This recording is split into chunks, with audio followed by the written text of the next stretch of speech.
Guys, how's it going? We're back, and this time we've brought our new friend Belisarius Cawl with us. Oh yeah. As you can see, we've done a little bit of work on this guy. Got a load of base coats down on our silver through the airbrush. We've then done a load of red. Some of that was done on the Hellstorm stream. Most of that was done today. Just blocking in some nice highlights, getting some shadows in there as well. And the red is where we're going to start off as well, I think. So we're going to start getting some shades in there, working up some highlights on the cloak. Once that's done, we can start working through all of the metallics in the world. So much metal. So much metal. We have to start finding some interesting ways of doing metal just to jazz things up a little bit on this guy. But as you can see, a nice solid red put down so far. It's all looking good. In the chat, we got main unit tilts. Thank you for that, host. Too Many Sprues, Snake Plissken, Jaeger, the Band's Lost Arms, Nick McDade with his 11 months worth of being a sub. Absolute superstar, bro. The Band's Lost Arms, Sons of Rolo, Viking XDK, MC, what up, and the Crooked Grin as well, right there at the end. Gonna find a way to get some cool colors on it to contrast that red. Oh. I'm gonna end the stream now after that pun. No, mate, we're going full red. So this is what I've been working on today. Let's get this bad boy in focus. This is the content for the next Patreon video. So not this weekend's YouTube video, but the weekend after's Patreon video. You might have seen this guy at the end of the chipping video. Now we've got some really realistic grime and rust and just streaking and nasty, dirty shit on this guy. And he's going to go in with Cawl, but Cawl is going to be clean. Cawl is the master of machines. This guy is just some scrub, basically. I mean, like, who is he? He's nobody. But it'd be cool. It'd be cool. She said it needs to be a dad ×2. Now we're likely to make bad jokes and dance poorly. Congratulations, bro.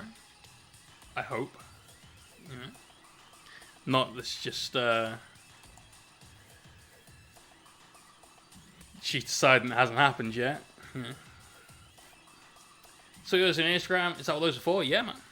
Yeah, loads and loads of weathering. We've got loads of different techniques with the oils coming up in that video. Not this week, but next week. Advanced Star, I'm sorry to hear you're feeling rough, dude. Ex-adventurer. We are completely look friendly. You crack on, dude. Cheat with sub-assembly. He's got to paint it once fully built. Mate, I have painted one of these fully built. Why do you think he's in sub-assemblies? A good friend that I haven't spoken to in a fairly long time now, unfortunately. What with various bits that have happened. But a good friend asked me to paint his. So I was like, yeah, sure, bro, no problem. Expected it to be on spray. So I quoted him with assembly, and he rocked up with Belisarius Cawl. I was like, all right, here you go, mate. And handed it over, primed and built. I'm like, fuck, Danny. Why have you done this to me? Just darken that down a touch. A little easier to see. There we go. I have a second-hand one to paint that's assembled, and I thought the Dominus was bad. Yeah. Yeah. It's not a fun mini to paint at all. Once built, at least. Its sub-assemblies, I'm thinking it's going to be pretty okay. Lots of detail. Lots and lots of tiny bits of detail. One of those details we're picking out now, we're just taking some Reichland Flesh Shade Wash. Just dropping that into some of these recesses. Tell you what, let's zoom in on this as well. Make it a lot easier to see what's going on screen. Viewer number 4 incoming. Okay. 36. Great. Test your skills or torture you. Neither of those things. Danny's just one of those people that don't necessarily think things through at all. He's a leap before you look kind of guy. And so it's very much a case of oh, I just thought it'd be alright. Sorry, mate. Oh, I just wanted to build him. Thanks for that. He'd also had obviously been a little bit less than particularly careful with him, because there are some parts on this that I actually don't remember painting on the first one, such as this entire section. I don't remember that being there at all. And one of the arms on him, the one with the, not the keys. No, I remember painting the arm, but I don't remember painting the keys. So I'm guessing that there were no keys. So yeah, good skills. Sounds a bit like the other Danny. I mean, yes. When I paint your Morty, I'll send it for a $5, but I'll paint it in full assembly for twice the price I quoted. No. Bounce Arms, this is the other part. I almost said other half, but that wouldn't quite be right. Other part of the commission I'm doing for Tom from Hellstorm. So he's got the 6 Dakka bots / punchy bots. They're fully magnetized at the shoulders for the shoulder weapons and the hands. So you can swap out any of those weapon options he wants. Cheers for that host, bro. And then Cawl as well, as part of a Mars sort of command squad, essentially. Just Cawl and his bodyguards. And the bodyguards we're doing a really, really cool thing with, which is going to be the focus of this week's YouTube video.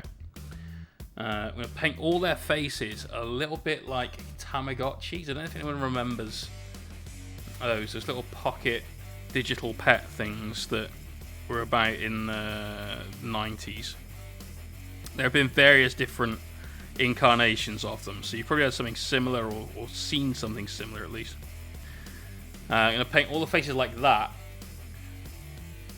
in that kind of 8-bit at best face animation, and we're even going to do some broken, cracked and shattered glass as well. So there's going to be some cool little YouTube tutorials for that going up on Friday. It's going to be fun. Just ordered a Tamagotchi today. It's called Smart AI Robot. Brilliant. McPherson says, I bought a load of animated models from eBay, and I think animated is overall the laziest bases. And most people always just a flat, sandy Mars base. Well, these are Mars bases as well, but as you can see from our friend here, it's not just flat. It will be sandy, it will be Mars, it will be red rock. We obviously base coated it in brown, so we've got a good foundation to get some variation on our base. But there's going to be a lot of red and orange, but it's definitely not just going to be a case of, oh look, you've put some GW Mars red on there, and you're done. Well done, bro. Can't do that. I remember seeing one at Warhammer World that had the blue screen of death printed on the face. Nice. That's kind of the sort of thing we're going for. We're going for blue because it'll contrast well to the reds, and we're going for a fairly warm blue background but with very cold blue expression on it, so it stands out. Tamagotchi is still a thing. Now they're in 8-bit colours. Wow. But there you go. There's that 8-bit Tamagotchi. I remember them being... I never had one, but I remember them being just an LCD sort of black-white screen, like your calculator, that kind of thing. We're going to do ours in blue. I honestly believe that every single screen in the 41st millennium is monochrome, which is why most of the screens that I do are green screens. I genuinely think they've gone back, and that's the technology they've now got.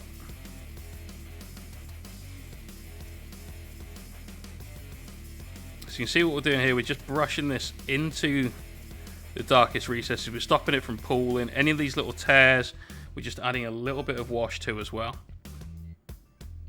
This is just to help give a little bit of definition to the cape. Now, I did the airbrush work off stream, but essentially it was a case of block out some base coats with a mixture of red and black.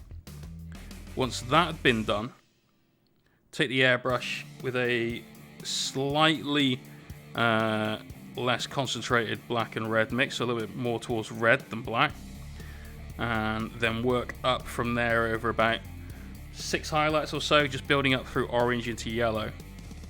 Then took some of that fake Reichland flesh shade, the recipe for which you should be able to find on both YouTube and Patreon now in the videos we've used it for. Bone Crons was one of them, and then obviously that's on Patreon as part of the PDF guide we've done for that.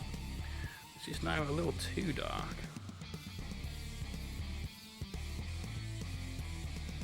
There we go. So yeah, once we got that part down, we put our Reichland Flesh Shade fake mix, the paint version of it that we created a blend for, a mix for, into the recesses, then came out with one final highlight of a nice red and yellow mix for a good bright orange, just to get a couple of extra hits of light on this bit of cape. So now with this Reichland Flesh Shade, we're just having to shade those recesses down a little bit more. We don't want any stark lines in there. So we're going on quite thin, and we'll do several passes should we need to. This is a centerpiece model for the army. It's a standout character. It needs to be absolutely top notch.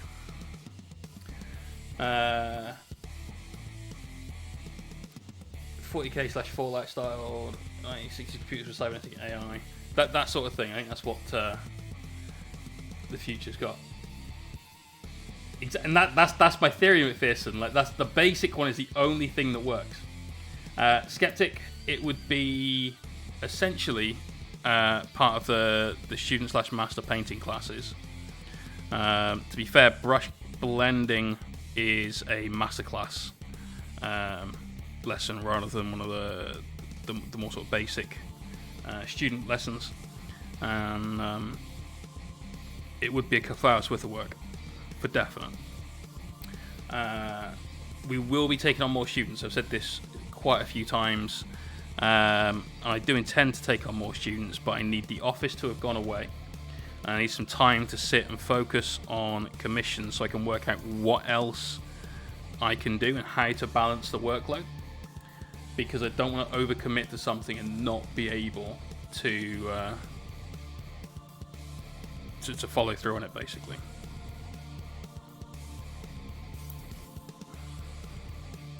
And that goes for either both the lessons or the commission. In fact, Frog Lane Studio, how are you doing, bro? It's when your pet has a shit. Wow, Des, that's brilliant. That's brilliant. Evolution, how you doing? No, this call is staying red. Do you know the rough numbers of master shooting? No, I don't.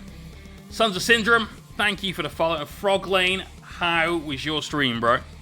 Let's get some love in the chat. Frog Lane Studio, if you don't already follow this absolute superstar, please do so.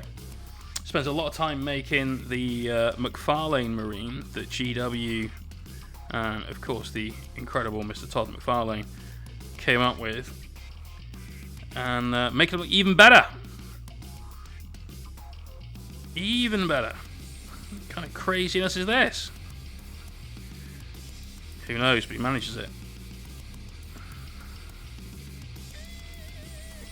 Ranthalion75, thank you for the follow.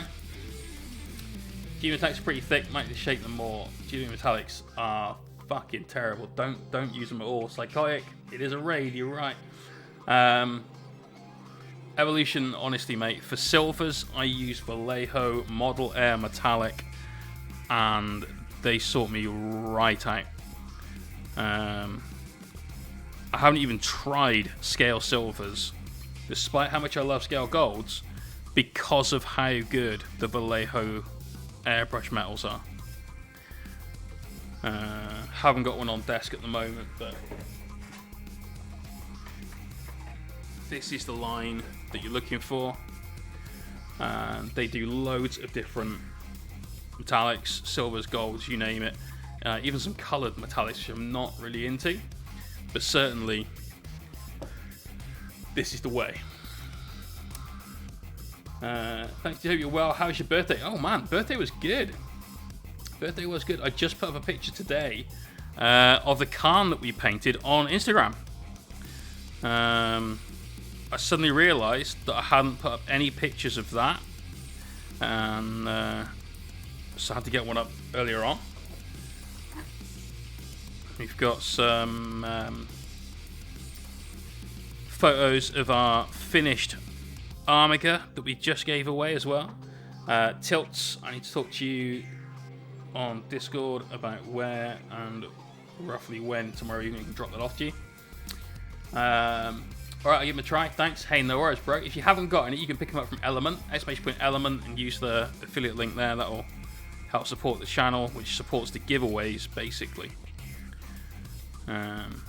Almost all the giveaways we do are paid for by the Element Crystals and the Element affiliate scheme that we're a part of.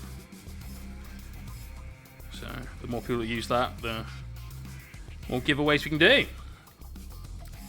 In all day, so what was for you, what's me? It'll be early to mid-evening, if you're down with that. I mean, I don't want to speak for you, but I imagine there's not necessarily the biggest chance of you going out so much. Emma said they're out of stock. Oh, might be the lady for some now. Fair. McPherson, honestly, you will never go back to GW Metallics. In fact, you might even just throw your GW Metallics away. Because GW does not make good metallics. They make one decent gold. And that's it. Like, that's it. Psychotic, what's that link that you've put in there?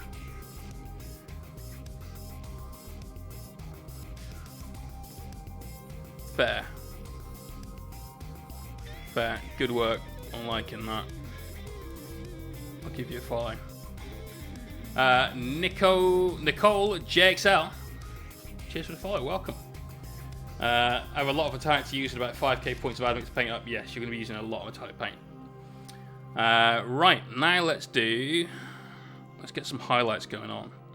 So we've got our shadows in there. Start mixing up a nice mix of Cador red from P3 and Flash Gets yellow from G-Dubs.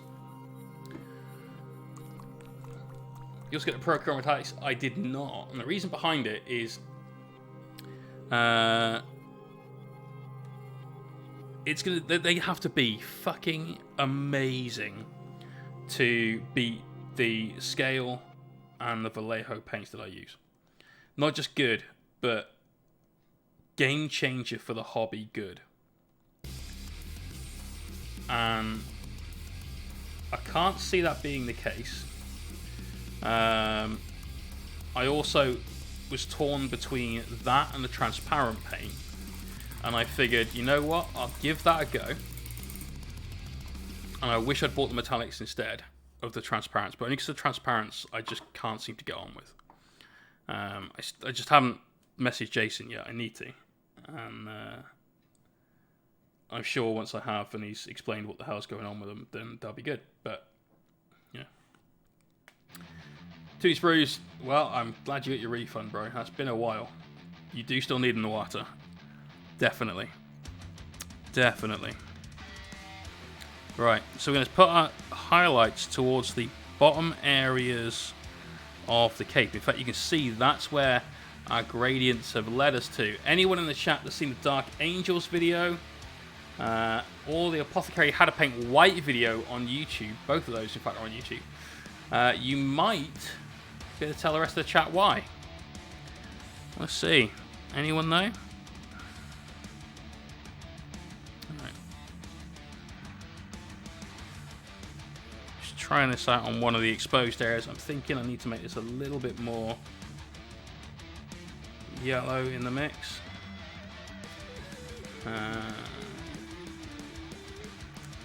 Guess you can just use for everything. Yeah, absolutely.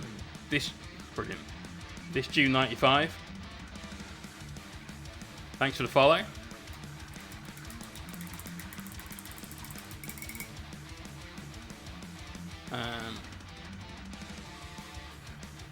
I missed a Cake Fisk message by the looks of it.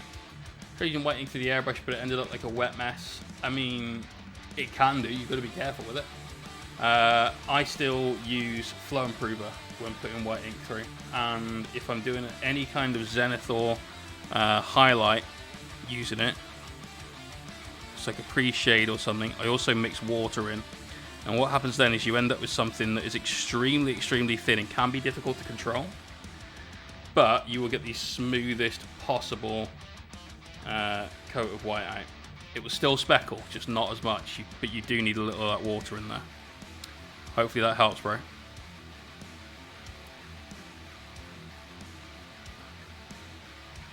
But white ink, FW, Liquitex, whichever one you use, that's... Well, hell yes. Drippins, what up? Didn't know we test about the vids. I don't remember, teacher. Brilliant. Is the answer 42? No.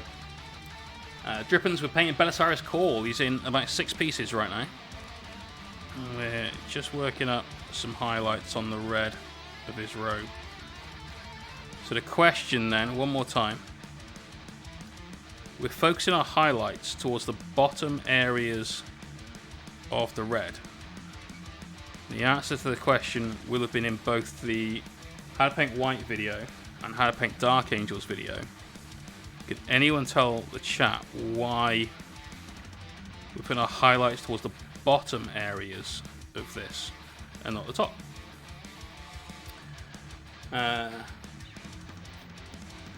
Try again. Awesome, mate. Awesome. Dark Angels Codex is on Saturday.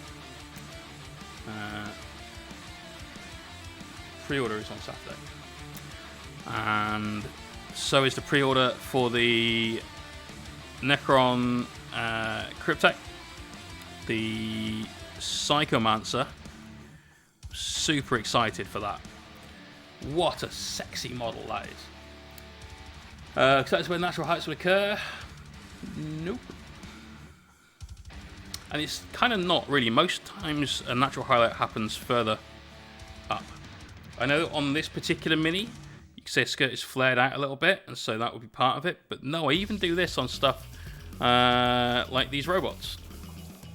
The highlights on the red were all done towards the bottom, on the legs and so on. Because the body shadow's the middle. No, not quite. But you stand out from the base. Nick McDade! Oh yeah, there he is. He's been paying attention in his masterclass. There you go. Make it stand out from the base. Now, admittedly, the base is going to be various reds and so on. But if we put a nice separation between our miniature and the base that it's on, by creating some good focal points around the bottom of it, getting those highlights in there, and forcing the two apart a little bit, making that little bit of a disconnect before we start putting powders on to help tie it together just a little bit, then you get to see all of the model all of the time. That's the thing. Is it right that protocol transparents are used for a filter store guy using them for that? I tried Lethal Styles on the Army Guild we've just finished. And I may as well have sprayed the entire thing with just black paint. And it wasn't like I didn't thin them. They were thinned 1:1:1, transparent paint, flow improver, water. They were really thin. And they completely blacked out what I was working on. So, Cravelade! How's it going, bro?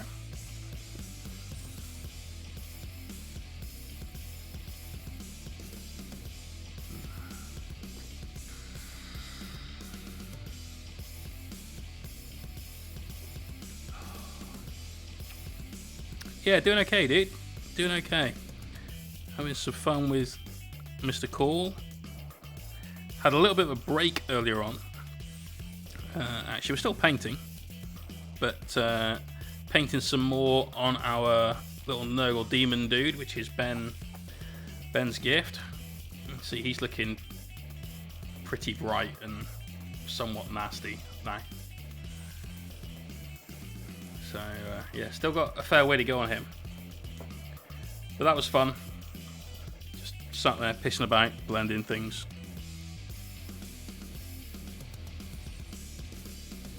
Working them greens and purples. I pay attention if I want to do all the basing for my robots and admit robots. Just wondering what kind of reddish sand should be scattered around the legs and robes. Well, I don't use sand.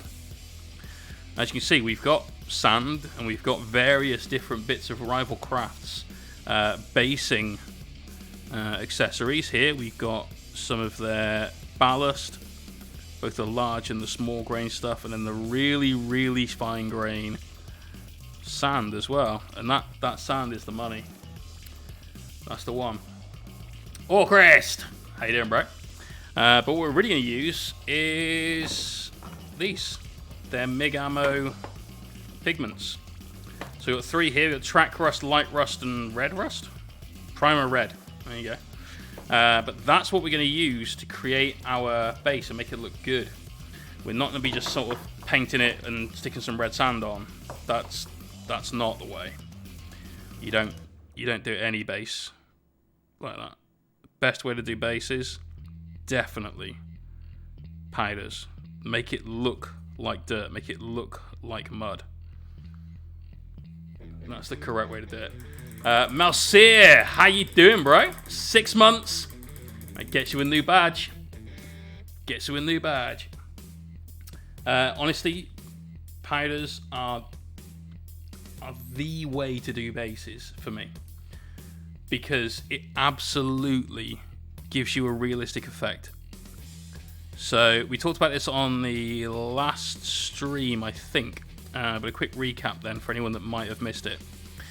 If you were to take a base, some PVA glue and some sand, like the normal sand that you'd buy at a builder's merchant or at a like craft shop or whatever, your hobby store, you know, or even just scoop out your neighbour's kid's sand pit after you fished the cat turds out. If you were to take that and glue that to a base with some PVA glue, and then jump in a magical shrinking machine and shrink yourself down to the same scale as a 28mm miniature, that base would be like covered in tennis balls or softballs. You know, they'd be really big lumps of rock. They wouldn't look right. At best, you're looking at golf balls.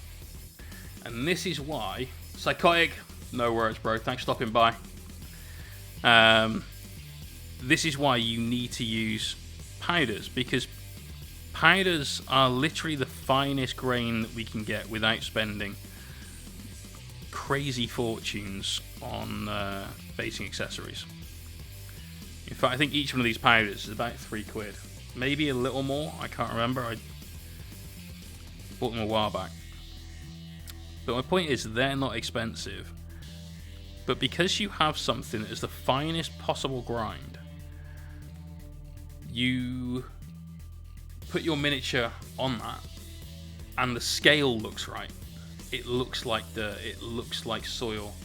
It looks like sand. Whatever it might, you know, whatever your intention is the right scale for the miniature. And this is why people should start using powders for bases. Now, I don't fix them down with anything.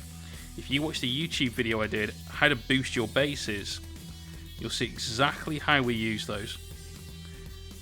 And for anyone that's watched the channel for a decent length of time, you'll have seen me, seen me using them on stream, and you'll know that I don't fix them with anything, because you don't need to. That's a bit of a myth. This is Kets TV. How you doing, bro? 8 months. Sorry, I ain't been around. Life issues came up. Hope all's going well, mate. It's absolutely going fantastically. So don't you worry. You look after yourself. That's the main thing. Thank you for that subscription. I really appreciate it. But make sure you are your #1 priority, alright? If you need anything, fire me a message on Discord. Start using what? Sorry, wire current pigments, powders. So use these on bases rather than just painting the base and then giving it a dry brush over some sand. Look at pretty much anything in this. Even that has got pigments on. Yeah, that's how you get a extremely good effect on your basing with, honestly, no hassle. The only hassle you have from using powders is to clean up, because they get fucking everywhere. That's it. And Rival Crafts sell the complete range of MIG powders. Sarah's just putting a big restock for them, so they're coming over soon. And between that and the new particulates and ballast that she's got, honestly, there's nowhere else you should be going for your basing materials. The only thing she doesn't sell that I wish she'd sell is Vallejo pumice. That's it. That's literally it.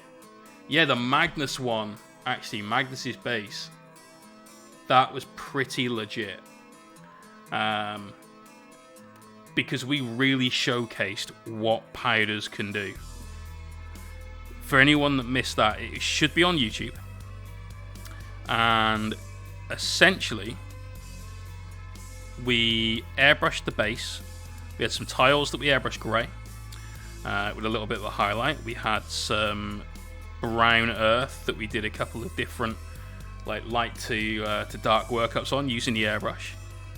And then we spent maybe an hour with a really, really crappy brush and smashed a load of pigments on it, and then it was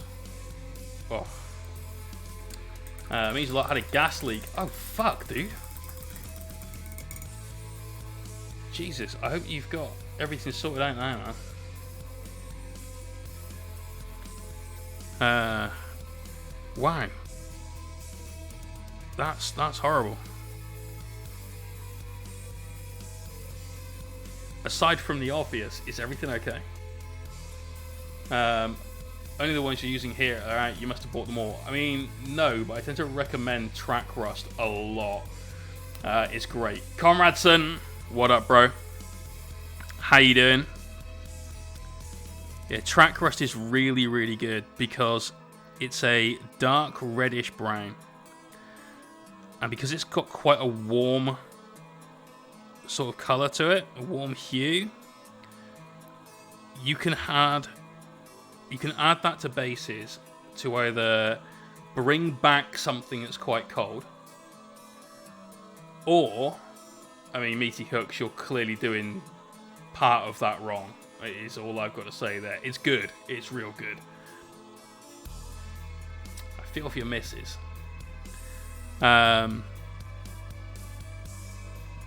But yes, absolutely, that Track Rust,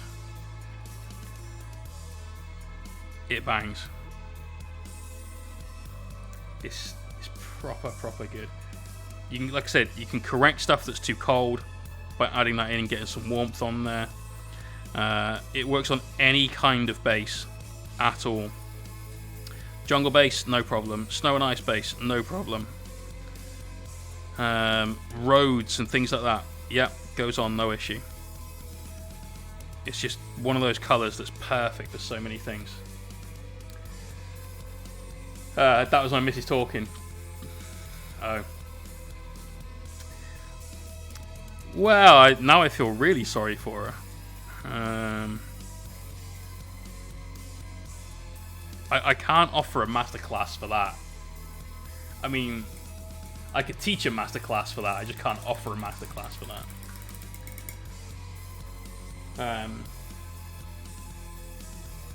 Jesus Christ. Kets, that's rough.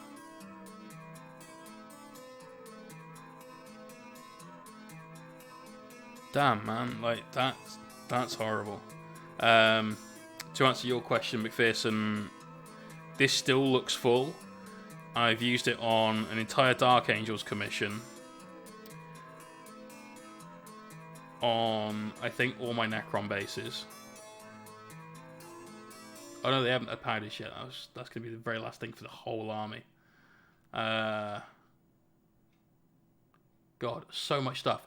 Literally every miniature I've painted since... I'm going to say... August last year. Literally everyone has had that on. So... And I paint a lot, as you know.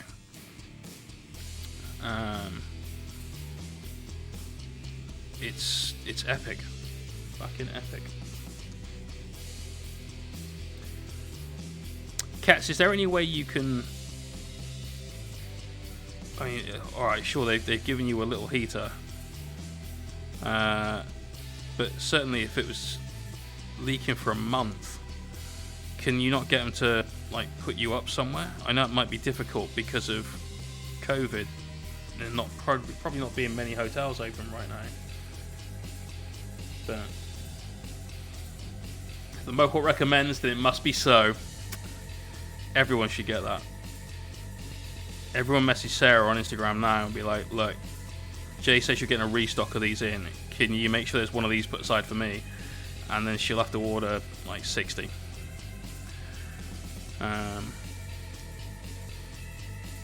But it's epic stuff. Prior to that, I was using Cromlech's Dark Earth, which is the same sort of thing. It's ever so slightly more of a sort of auburn chestnut kind of colour. And that, again, went on literally every single mini. There was nothing I painted that didn't have that on until I got this. And then this one, bang.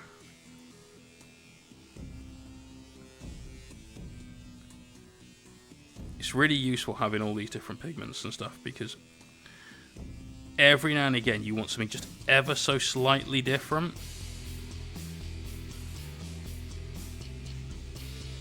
And you can mix them. You basically dry blend them on the base by just smashing them all into each other. It's one of the easiest things to do, because your working time is as long as you want. Sheza Gaming, thank you for the host. Much appreciated.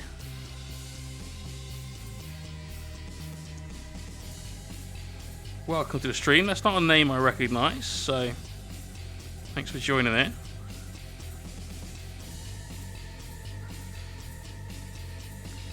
Right, that's our first highlight pass done. We might get, in fact we're going to get another couple done, but that's just the robes on the legs. We've now got everything else to do. Yeah, they can't do the COVID. Had to be. Yeah, I thought so, mate. That sucks.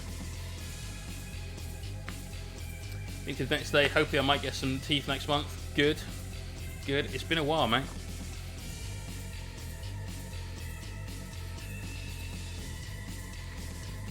All right. Start working on Cawl's cowl. The Shawl of Cawl.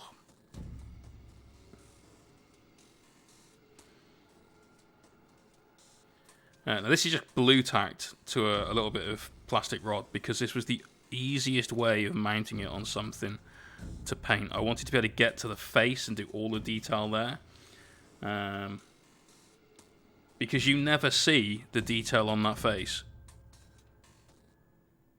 Mostly because, as it's so well hidden and people have put this part of the hood on, when it comes to painting that, I imagine most people very simply just go, well, I can't be fucked, you're not really going to see it, so we'll smash some silver on a wash on there and we'll call it done. I did not want that to happen. That was a no.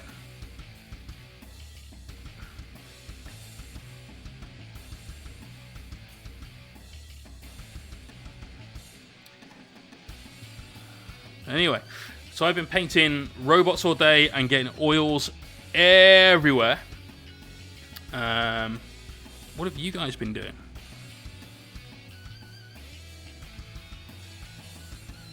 Anyone been getting their paint on earlier this evening? Everyone just been working?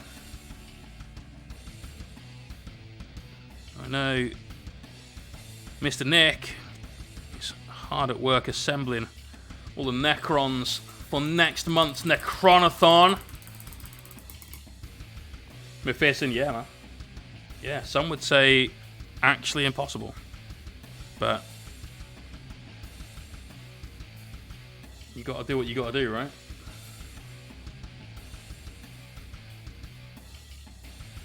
Personally, I would try and sell the Mini for as close to the main cost that you can and start again. Scorp is another name I don't recognise. Welcome to the channel. I've got a tiny start collecting box on the weekend. Nice. Hopefully, you get to use that at some point soon. There's some nice stuff in that start collecting box because you get the crisis suits and ethereal, and there's some fun stuff to put together. Applying masculine fluid to 60 Necron warriors before airbrushing them. Oh no. Is there a code for Royalcraft? Yeah, man. Code Mohawk. If you're putting in an order of £30 or more, then Sarah's normally got a save 10 code that you can use. And if you are spending £50 or more, you will get free shipping. That's easy to do. We've hit that threshold more than once. Quick thing. Sometimes Sarah has to manually add people's orders to my affiliate account, and she can do it because she knows who you are, because she's quite frequently in the stream when we're talking about people making an order.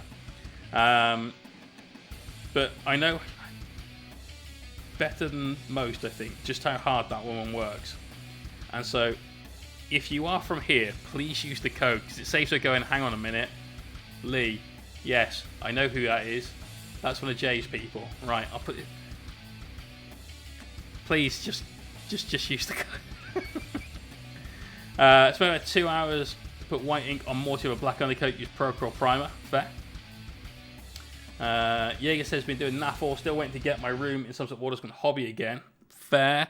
But to be honest, mate, it will be banging once it's done. So, you know, not long now, I'm assuming, to sort that out. I'm more worried about Mr. Desmond when it comes to that, because he posted a picture of his pile of shame, which seems to have taken over an entire room. You know what? I'm going to do those off stream. Fuck those little things. No. If I include a 40-year-old Dreadnought in my Death Guard, I'm getting Death Guard Super Keywords. Yes, it does, bro. And it even gets to be part of the Plague Vectorums and all that sort of stuff. Pretty airbrush the robes red, improve the base and sell it. It was cheap anyway, so at least get more back for it. Hopefully. Sarah will be putting a big order tomorrow for you. Awesome. Sarah's awesome. Even a few weeks back, she responded so quick. Yep. Yeah, we talk a lot over Instagram. Bob the Knight getting ready to Hazard Stripes on a Land Raider. Oh yes. Oh yes. A, Hazard Stripes, super cool. B, Land Raider, still cool. It's still cool. I don't care what anyone says. It's still cool. Arkan Land did a good job. Belisarius Cawl probably looked at it and would go, needs to fly. But, you know, everyone's got their tastes. Art is subjective. Cawl was just like make everything fly. For the mass build sessions, so got some priming done. Only managed to prime Brothers Battle Wagon. Fair. It's the pile of unlimited potential. That's right. I'm going to be super positive about it and remember to call it that. And not a pile of irrational choices. not the pile of, I can't remember even buying this, let alone why I bought it.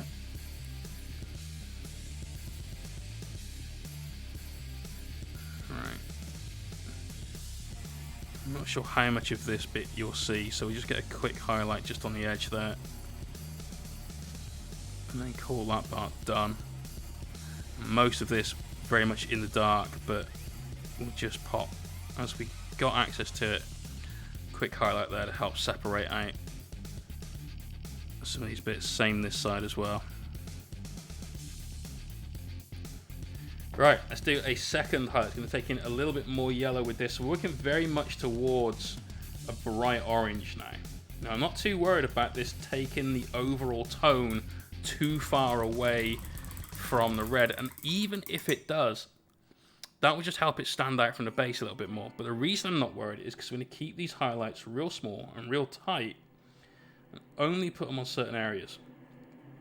So something like this right at the front of his knee, it's very, very prominent.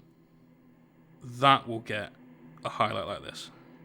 And notice how small that highlight is in comparison to all of the rest of that section up at the front. We'll do one more on this side because it's a very tight crease that we've got. We've even got a few of these little ones coming up, so we'll just hit those as well. But that will be it for that part of the leg. I suppose we probably should just hit these as well. Like so. A-Code, all calls and inventions fly except for the ATV. Yep. Yep.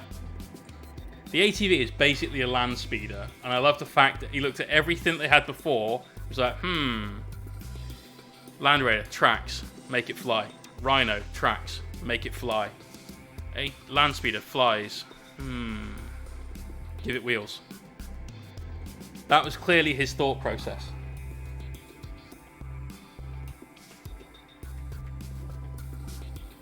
Battlechode! What up, dude? The try not to add more to it is definitely the most challenging thing. Yep. Yep. But hey, that's all part of being in a hobby, is gratuitously emptying your wallet out every time GW release something, right? No, please somebody agree with that. I just needed one person to agree with that.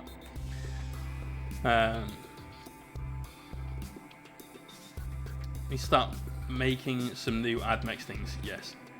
How many more days you got left at work? 2 days and an hour and a half. 2 days and 1.5 hours. And do you know how much work I've got left to do? Exactly none. Literally 0 work, because the last developer that we have left today. And I do QA, so if there's no one to develop it, I can't do the quality checks. Woohoo!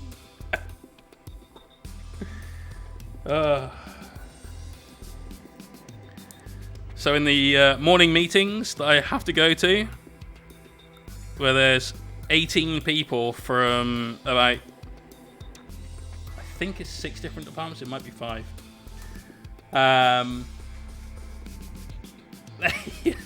They're gonna get a sort of, so what's your plan for today? I'm gonna do nothing, because I have literally nothing to do and no one to give me work. I work for the next 2 days for a company called Ecotricity, which is a green power company. That when I joined the company just over 4 years ago, I thought was a very, very forward-thinking company. A lot of the things that they were doing was quite exciting. And unfortunately, there have been some absolute bell ends in certain positions of power throughout the company over that time that have made catastrophic decisions when it comes to how to manage departments, have made things go from a state where we were winning awards for customer service every single month, from which Like we had the Witch and the Citizen Advice Bureau's Customer Service Award pretty much ours for an entire year, and they do those things monthly. And so we went from that to one of the worst rated companies out there because management were dickheads and fucked it into the ground. Now, I was very fortunate. About 2 years ago, I got moved into a different team. And instead of working customer support, I started working in the tech team where I learned how to do quality assurance, basically. And I thought that was great. I loved that job. That's such a cool job. You basically are looking for problems in a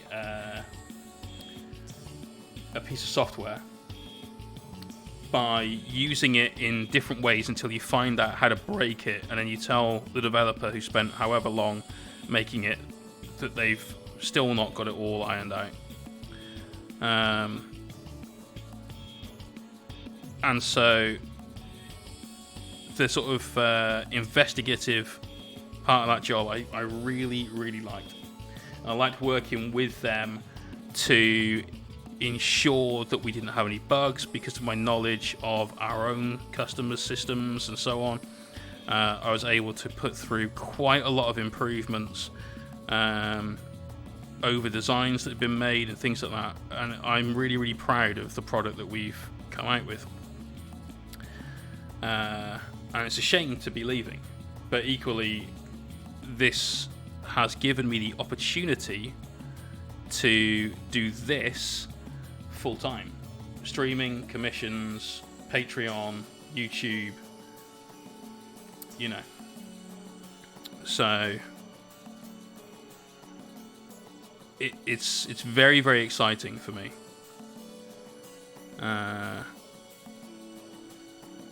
I'm over the moon to be in this position and to be, let's not get this twisted, to be fortunate enough to be in this position. And I've never pulled a punch. I will speak the truth. Bridges are there to be burned and all that jazz. Telling someone that hard work was bad and you've broken it can see the appeal. It's honestly a lot of fun. Ben is safe as far as we know. Yeah. And no, I'm not qualified to do that, Tots. But I would specifically like do things in weird ways to try and break it. I would always begrudgingly pass stuff after trying everything fucking humanly possible to destroy their work to ensure that some quick customer couldn't do it instead. Boba Fett, I would be down for it because I know most of the 40k rule set by rote. However, I don't need to have that on my CV. I defended the app staunchly for months, and now I'm like, no, I'm so done. From the bottom of my developer 8-bit heart, I hate you, Jay. You and all the testers. Polly, we're the reason that you release a product that's decent. Like, you'll be the reason you release a product that's good, but without QA, nothing, bro. So, yeah, we hope it works. It worked on my machine. That's what you've got.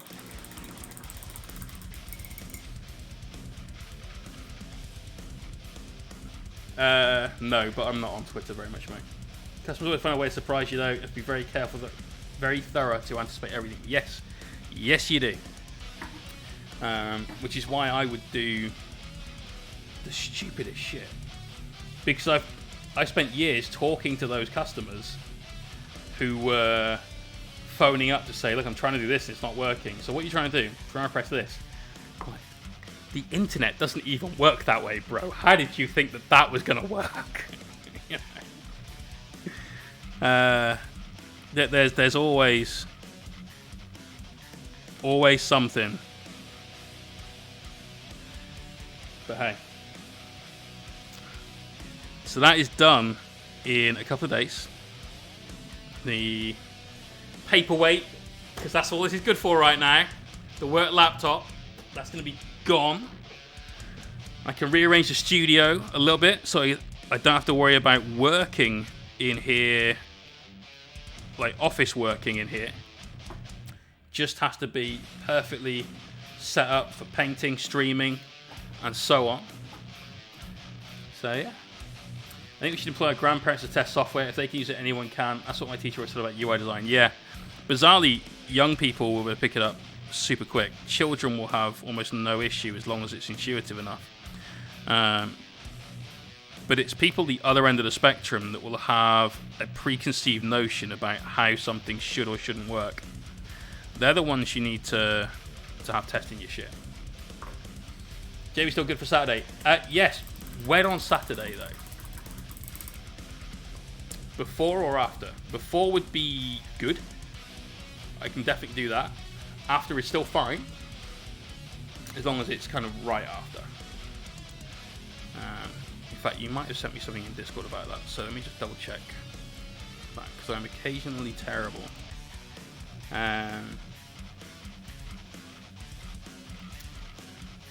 Yeah, last message I got was, I'll have a look and get back to you, man. So, can you give me some more info? I accidentally formatted my hard drive as a good one. Yeah? Pour some basing powders on the laptop. No. It's going back pristine. I don't want them taking that out of my my wages. I mean, they'd have a struggle, but I don't need the aggro.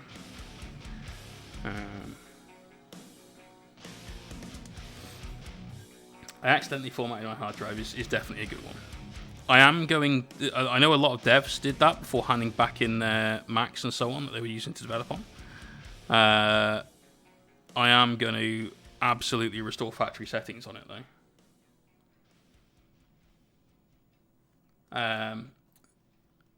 Haven't yet been at work. Okay, cool. Yeah, like I said, I can, like, first thing Saturday morning would be brilliant for me. If you can do like a 9 o'clock start, that'd be great. But otherwise, yeah, we can do straight after the stream. That would also be cool. We had a flat a little while ago, and I shit you not, a child less than 2 years old was using that parent's iPhone to watch their own children's videos on YouTube. Yep. I'll do better. That's fine, dude. Cool. So stream will finish at about 2:30. We'll get cracking on from 2:45.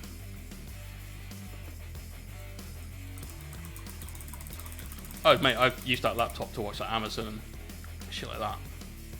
Because it's a lot easier to lug that one upstairs to watch a movie in bed or up in the spare room than my very chunky laptop, which basically lives in the garage. Right, that is all of the highlights done on the road. Excuse me. Now then, I guess it's just time to start on those metallics. Actually, I'm going to go one step further before we do that. We are going to grab some black paint, which I have got out. I'm going to start getting all the cables and stuff painted. So we'll work down to doing the metallics. What I really don't want to have on this Mini is a massive expanse of silver. In fact, let's have a quick look at Games Workshop's version, because I think a lot of it tends to flow into each other.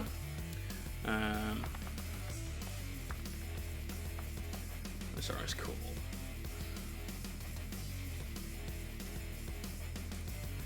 There you go. Here's the G-Dub version. So you look at that and it's a mess. All you see is the red. That's it. Everything else blends into the background.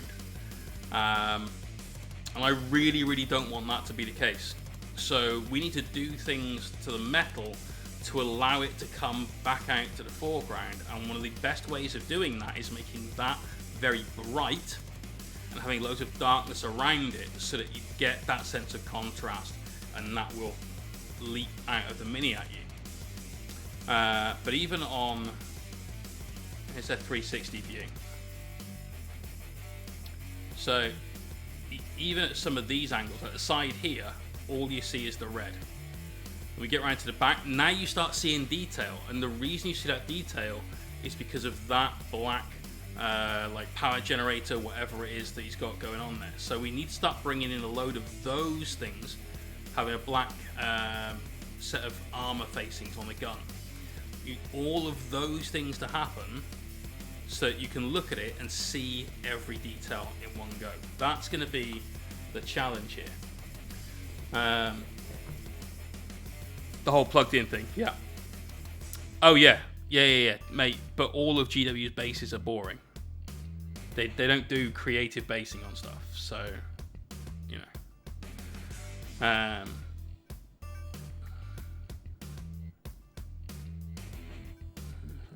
Don't Google up on it. Wow. These hazard stripes. Yes, but not on the armor, like the belly plates and stuff like that. They need to be plain, otherwise everything will look too crowded. Because on here, you've got two arms. You've got this weird hentai-ish thing. We'll gloss over that entirely. And if you started doing details on this itself, it'd be too much going on. So hazard stripes would be great on things like this cable, but not this cable. This one is the wrong finish for it. This one, perfect, and that would help draw your eye upwards. What I also don't want to do is turn all of these little things into OSL, because so many people do that, and it's not so good. But things like this, maybe. We'll have to see. We have to kind of get towards a state where that's where we're working at. So first thing I'm going to do, I'm going to start darkening down loads of this guy by painting all these hoses and everything in black. The other thing we need to do as well, and this is one of the reasons why the Games Workshop one isn't so good, they've got a lot of little bits of different colours. They've added in a little bit of green here and a little bit of yellow here and so on and so on. And by having that very mixed colour palette, that's where you start losing some of that detail. You get too much noise, essentially. So, which doesn't make any sound, but you know, when you're looking at something, it's too noisy. I don't know if anyone understands what I mean there, but hopefully somebody does. And that's no good. You really don't want that.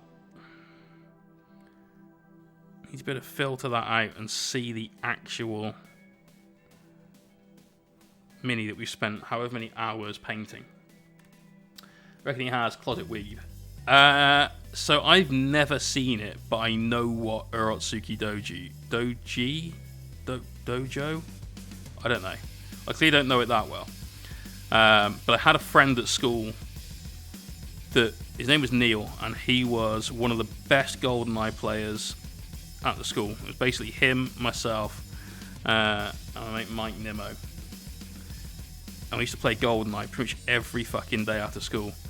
But occasionally, Neil would decide he wanted to do some art, and by art, what I really mean is sit there drawing anime girls in various states of I'm not shaking your hand, kind of. And one day, I remember we got to Neil's house to play. I think we were going to play Star Fox that day, actually. I think it was going to be a massive Star Fox tournament. I went upstairs to his bedroom, and the walls were just covered in pictures that he'd printed out of anime girls and demons. and I have never wanted to leave somewhere as quickly as that. Like, there's nowhere to sit apart from your bed. This is gonna be fucking awful. Red, silver, gold, done. Tournament ready. That's even worse than his fucking tentacle porn fascination. How dare you say that in here?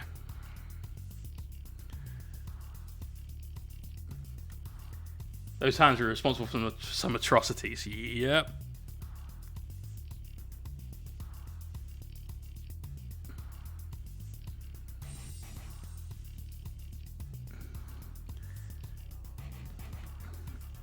I just have to sort of sneak this in. And there's some very difficult to get to elements underneath. But that's why we did all of the silver before doing any of the red. Because now we don't have to paint most of that in any difficult fashion. It's just easy to get to. Right, cables back here as well. So we're still going with black on these. We use silver for the ends, and that's going to give us that high contrast. It's going to help still pick those out. It's also another reason why I wasn't particularly fussed about hitting this with the red paint, because we knew we were going to end up doing this. And blocking these back in with black, which will easily cover all that red, orange, and so on.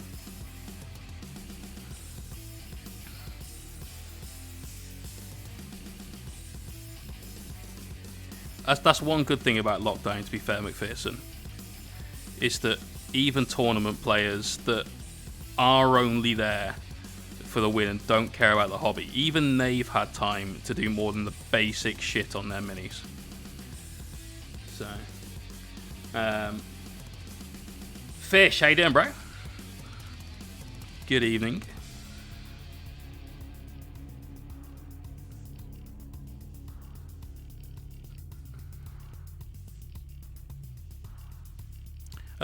Also, to anyone that wants some, Jacksons have Windsor & Newton Series 1s back in stock.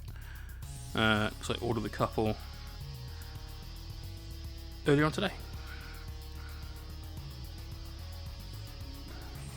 Tend to only buy them from them now, unless I'm desperate and they're out of stock. They are £12 a brush. Well worth it.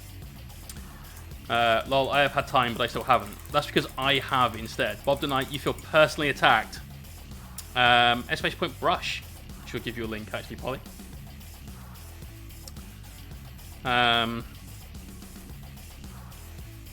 Well, if you feel personally attacked, then I will make a personal apology to you. But do me a favour and do more than the bare minimum required to get your mini in a table. Just for one mini. We'll do a trade. I'm okay, I suppose. Well, aren't you a ray of brilliant sunshine? What's up, bro?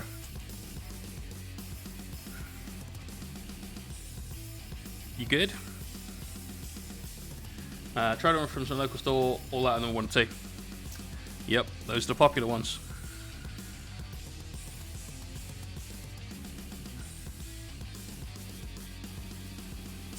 I am a ray of sunshine, basking in my mediocrity. So we go quick dry. Get out! Get out! Bantos Arms, honestly, I'd use the number 1. The 0 is what I pull out when I'm really having issues hitting a line, or it's an eyeball or something. The number 1 is fucking perfect. And it's so much quicker than painting with the tinier brush. So, leaves less brush strokes on the model.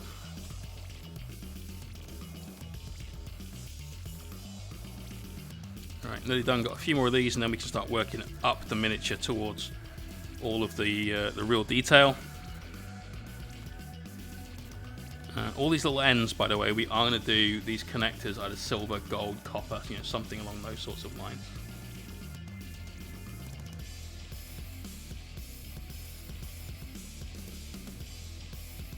Unfortunately, my local art store closed about 2 years ago. It's a good Good shop. Kendrick Street Gallery. Really, really good. They're expensive. In a town that is predominantly full of chavs, basically. They just couldn't survive. Not any longer. Such a shame.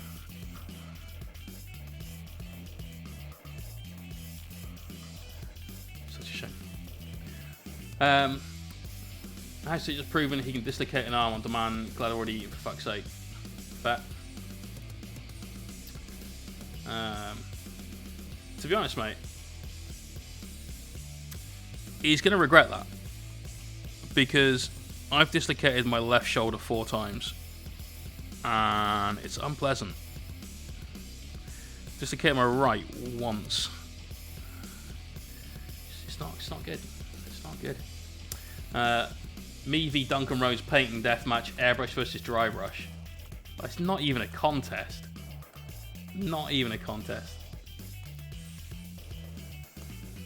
Painting Cheltenham in far too kind of a light. That wasn't even talking about Cheltenham. Stroud, mate.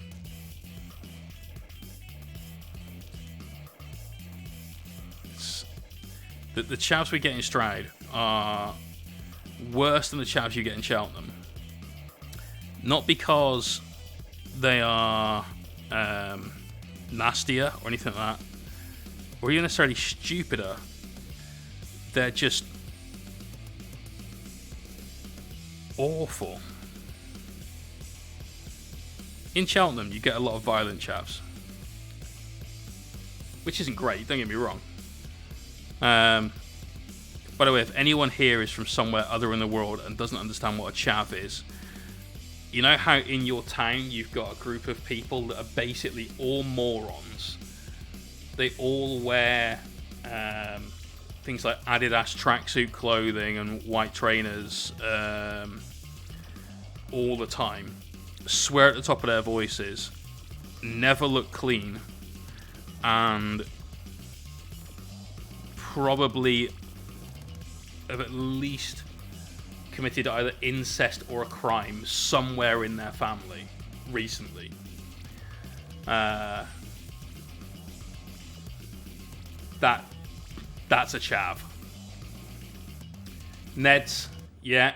God, what's the Australian word? It's such a great word. Crazy Yank, yes, I used the normal Sable. Series 7, size 1, not the miniature version, and it's perfect. Good size.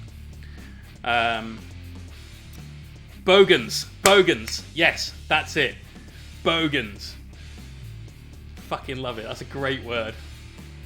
Ended up getting a 12-on-1 fight against them in my old town. They can't fight alone. No, they can't.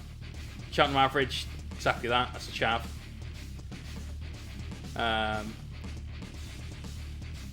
Hey Cole, that sucks, bro. That sucks. Well, that's the chav. CHAV. You're right. Chavs can't fight alone. When I worked at a club in town, Cheltenham town now, we had various scraps with a few of the local sort of big chav family, and you'd always end up throwing one of them out, and possibly having enough of a fight you had to put them out to get them out, and then they'd come back with 7 of their mates. Well, this is gonna suck.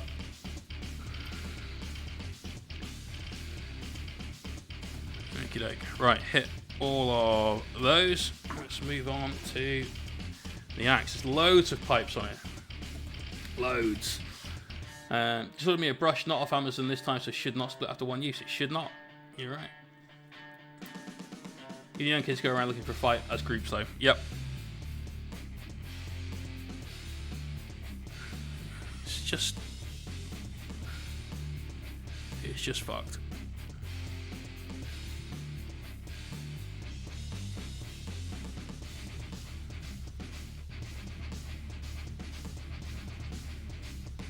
The Stroud ones, I think the worst thing about them is they have this horrible sense of pride about being stupid. That's the worst one for me. Right. Why would you ever be proud of being a fuckwit? When this is a perfect example of what I'm talking about. When the coronavirus first sort of got over here, and this was February last year, and we were all being told, wash your hands frequently, don't go hugging random people, and so on. I was walking back to the office from somewhere I'd had to go in town on my lunch, and there was a woman and her mate in front of me, and both of them were pushing prams. One of them had a double pram and a child next to her. The other one had a double pram, and the one on the left was clearly one of the thickest people in the world. She said, "Oh, I saw this sign on the bus, and I think the government's fucking stupid because they clearly haven't met my kids. How the hell am I going to get my kids to wash their hands every 20 seconds?"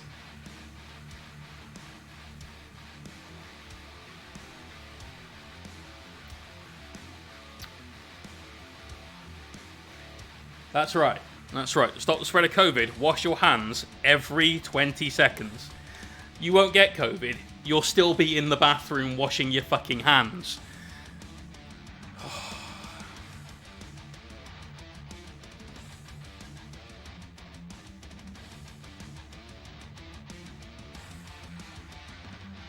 Somehow this model seems familiar. Yeah, I'll bet, mate. I'll bet. I did a go, at least after satisfaction, I had a good go and caused a good bit of damage to two of them before getting completely shit mixed myself. Yep.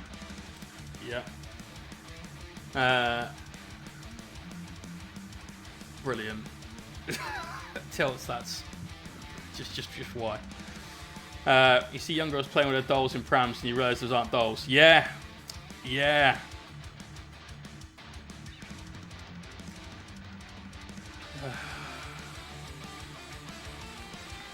God almighty. But that's a chat. For anyone that was unsure or unaware, now you know. Now you know. And no, love, the government probably hasn't met your kids. Like the government as a collective, obviously.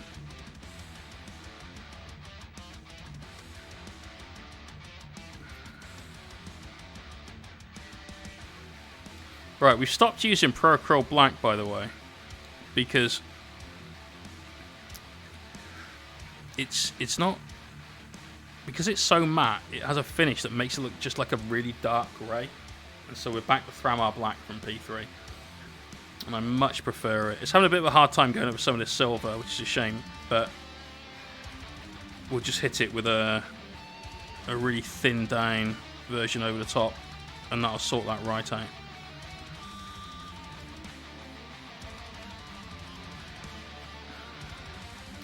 Admittedly, the silver is the Vallejo metal color airbrush silver, so it's super bright and shiny, and because it's so glossy, paint will have a slight issue sticking to it at times. Ow. Stabby McStabax.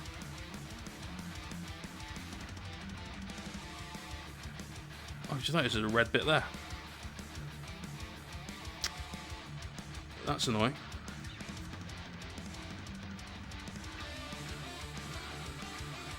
Never mind. Never mind.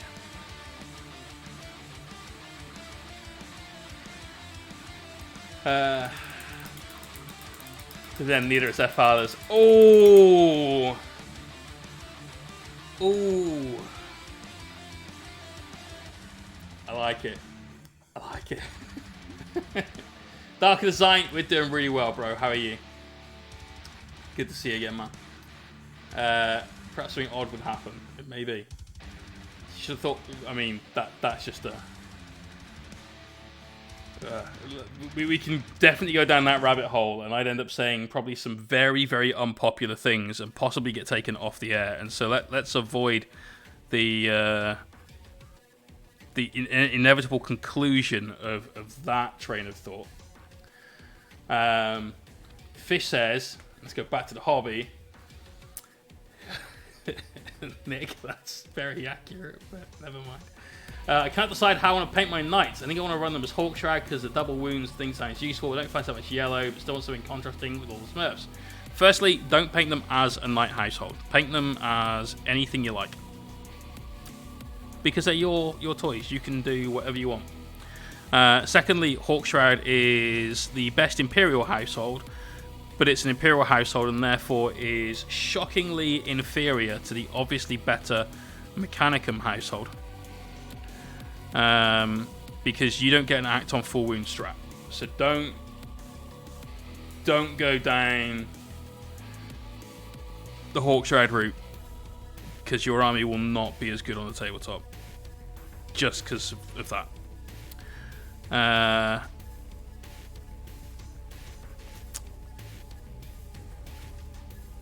Pick some random colors and just play with those. So for the Armiger that we've just done for tilts, definitely, yeah, you go. For the Armiger, we ended up picking purple, turquoise, and orange, and it works really well because the colours bounce off each other enough.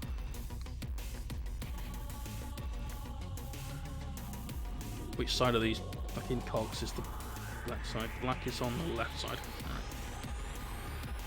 So I know we've got to do half and half on these cogs. My Yellow Fist Salamander Successor's Degree. Brilliant.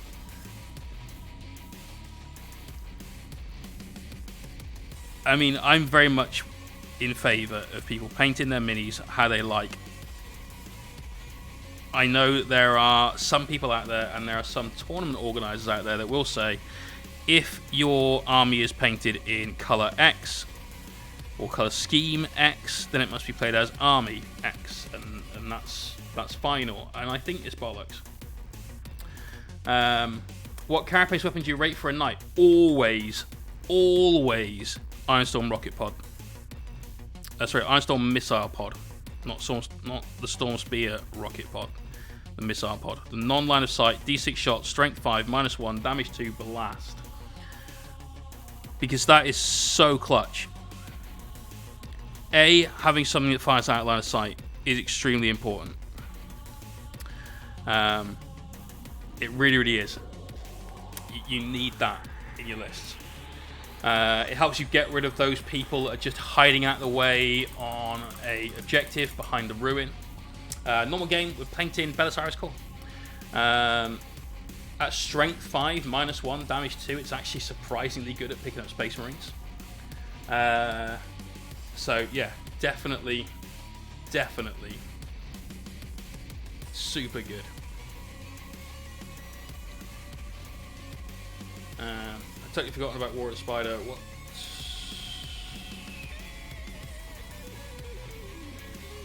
What's calculated targeting? Dripmaster P. Cheers for the follow. Because that's going to be a Imperial Knight one rather than Mechanicus Knight one, if it's a trait or a rule. It literally comes down to the fact that you don't have the stratagem of Machine Spirit Resurgent. That's it. As soon as you lose that, and that's why Hawkshroud is the best Imperial one, because it puts you off being degraded. But as soon as that goes away, your army takes a massive hit. I know a lot of non-Knight players are very salty about that stratagem. They suggest that it shouldn't be in the codex, or it should be 2 CP at minimum. And because they don't play full Knights, they don't understand why we need that. So, hopefully, not only does that make it into the Ninth Ed Codex, but hopefully that also makes it into the Ninth Ed Codex for all Knights, not just Mechanicus. Can Super and I make Patrol 2 and not really lose anything? I'll tell you what you do lose though, mate. Snake Plissken, what up, dude? And Arthur Lynn, good evening. Sorry, Snake, good night is what I meant to do. What you do lose is the fact you're playing pure Knights. And to me that's important, because I want the trophy, I want the ITC scores. And I have got some AdMech that I have at one event. It was a local non-ITC event. I did soup in. We put in 3 Scorpius and a battalion with a Daedalossus and a regular old Tech Priest. We had 2 Crusaders and 2 Armigers. I think that was the list. And holy fuck balls, the extra you get, the destructive power, is insane from having that soup. Because when you Knight of the Cog, and you go, right, cool, my Crusaders are both rerolling once to hit. Oh, and earlier on they were in Shroud's Arms, so I'm getting cover on them as well. It's madness. Madness. To Campbell to try and use my airbrush for small details and soul reverb. To Campbell. Drunk Miss 2. What? Fish, 90% folk in my local area seems to panic about Knights, even though they whine about Ironheims. Yeah. Yeah. Knights, I'd love it if Knights had OBSEC linked to the amount of wounds left on the profile. I'd like a Questoris Knight to say count as 5, 3, 1. I'd like an Armiger to count as 3, 1, none. And I'd like a Dominus Knight to count as maybe 10, 5, 3. Because then there's a reason to take a Dominus Knight. What I don't want is, well, here's my 1 Imperial Knight, and therefore that's it. I am completely stopping all of your OBSEC. Because I don't think that's the right way to fix it, because that's too far in the other direction.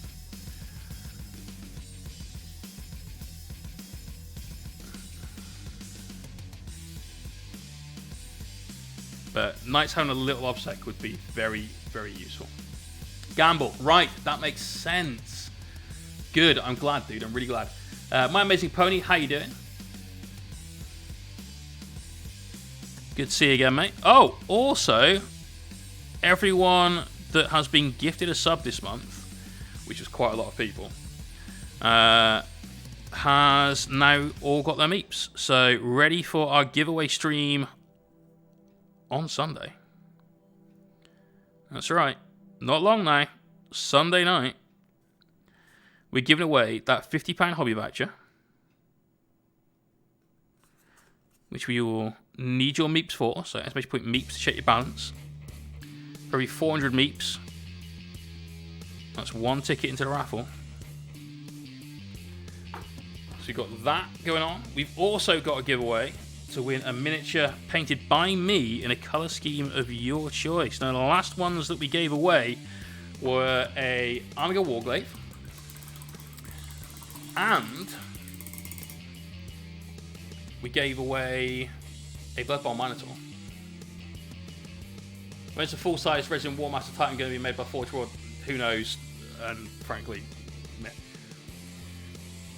Not fast at all. At all. Right, chat went wild there with the meats. People are dreading the idea it might get the Gargant objective rule from AOS. Yeah, but I don't care. They should try playing as just knights, and it should be a rule you only get if you're playing pure knights, no soup.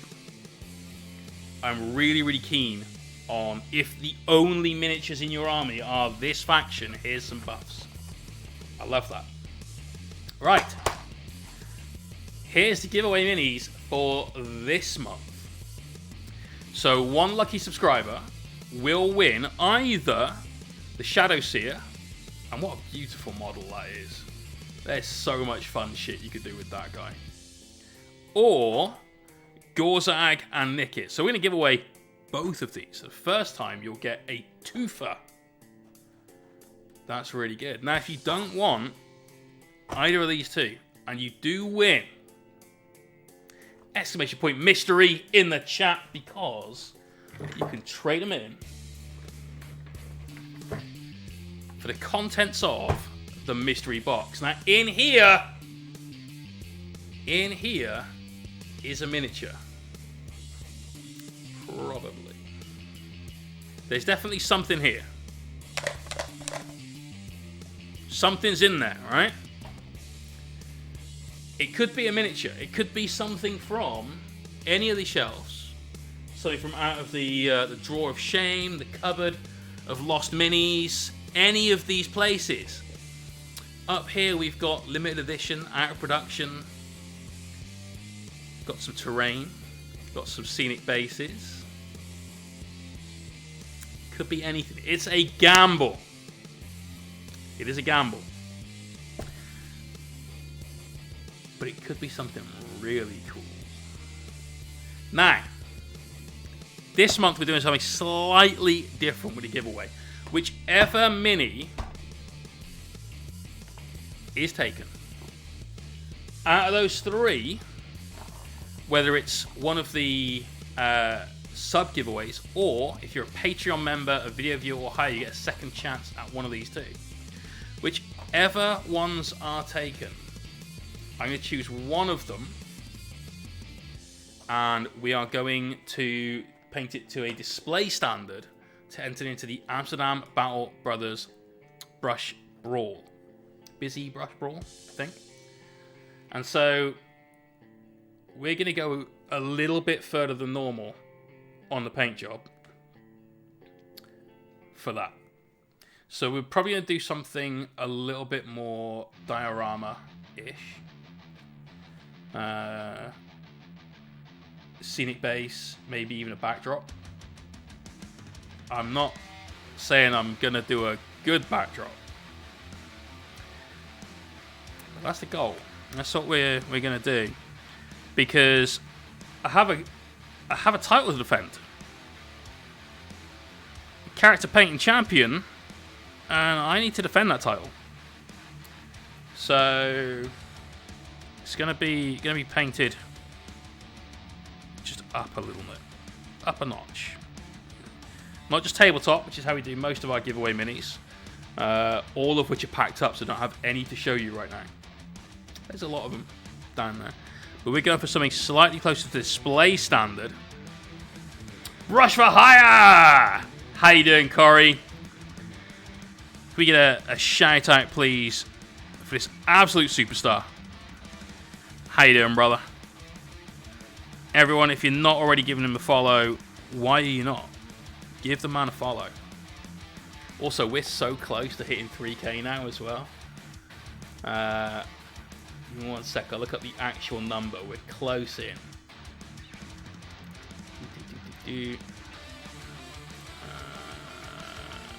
This. It's over 2.9k. 3k hype, absolutely. We are, we're 22 followers away. We're close. We are close. Let's see if we can hit that before the giveaway stream. That'd be sick. That'd be super sick. Right, still painting cables. You're well, mate. I'm doing great. I'm doing great. We are 2 days and about 2 hours away from no longer working for the man and instead just being the man.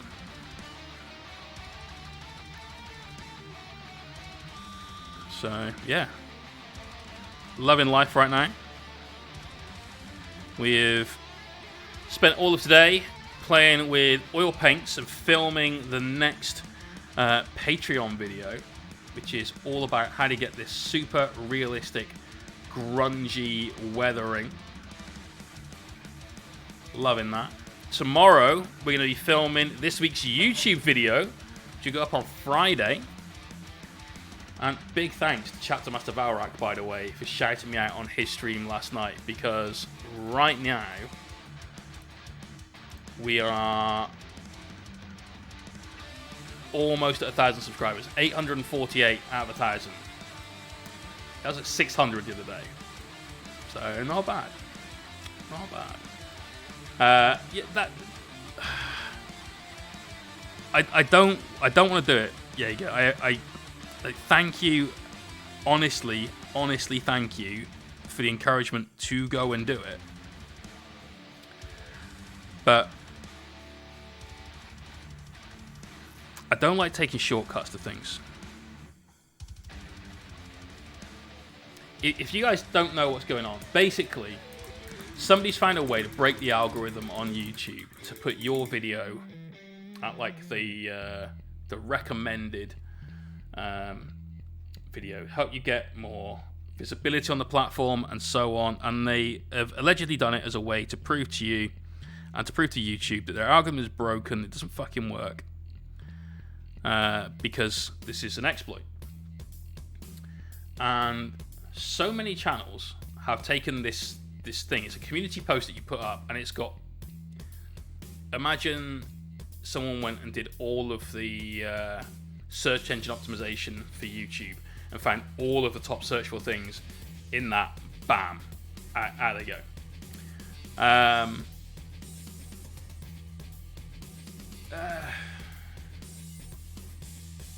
Yeah, I get it. But basically, because you've got various references to things like K-pop and the big gamer streams and various different lifestyle things like makeup and whatever else is in this long post that you put up, then YouTube goes, oh, you must be super relevant to all these things, and therefore we'll recommend your videos. And because of McPherson, oh wow, gift sub, in fact, Lethal Styles, throwing that out there. Let's get some love in the stream for Lethal Styles. And I will give McPherson his meeps. So yeah, it's one of those things that to me feels like a shortcut and feels like cheating. And I hate that.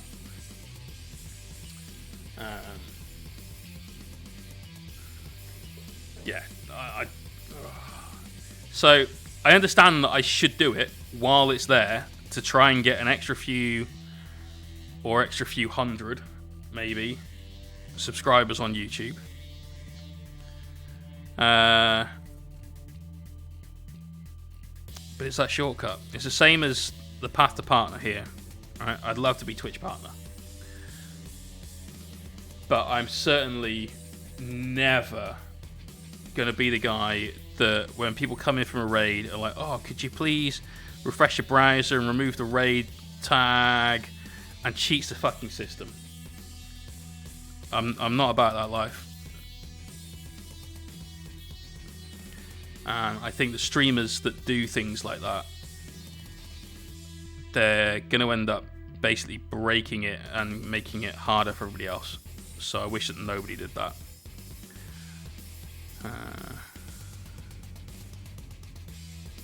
I don't know. That's just my take on things. It's my way of thinking.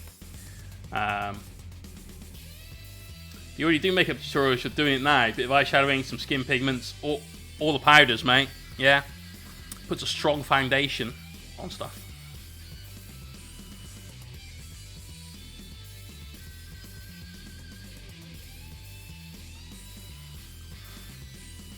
All that base layer, I think they call it. I don't know. Drunk Mystic! What are you doing, bro? All we need is a Hey Sisters from Jay. There you go.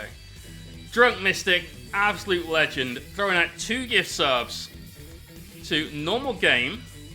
Let me give you your meeps. There you go, bro. And also, Peaceor. And Ice Blades coming out of the raid as well. There's a name that I don't recognize. Thank you for doing that shout out, Jaeger. Let me go and give you a follow, Ice Blades. How was your stream? What were you doing? Painter's Pantry, according to this. Nice, there you go, bro. There's a follow. Thank you very much for coming over here. Really appreciate it, dude. YouTube thing sounds fine to me. It's the same as adding hashtags to Instagram posts. Yeah, but the hashtags I put on Instagram posts are relevant to the post that I'm making. And that to me is why this isn't right. I don't know.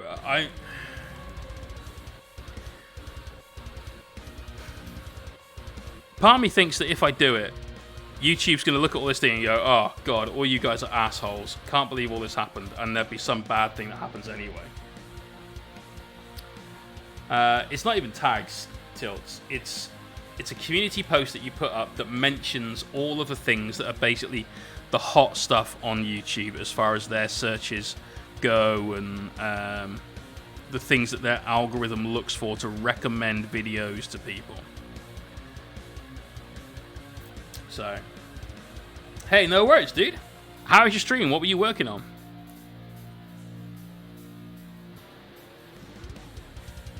We're doing some Belisarius Cawl today. This is a commission from one of the Hellstorm guys. And we've done most of the rest of it, which was some robots with all the magnets in the world. So you know, every option. Punchy fists, shooty fists, flamers, and phosphor guns, whatever they're called. Varric has actually edited his and put all the mentions as 40k related things. I'm assuming to show to more people who search hobbies on YouTube. Yeah. Troll of Tower rehabbing. Brilliant. Brilliant.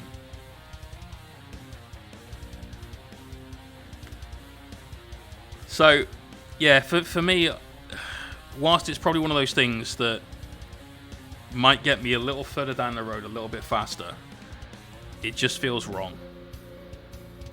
It feels like a cheat. And I'm not about that.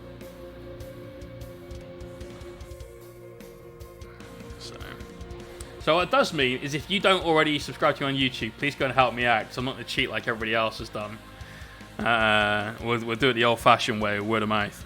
Go and watch my videos like 10 times each or something. They'll get there when they get there.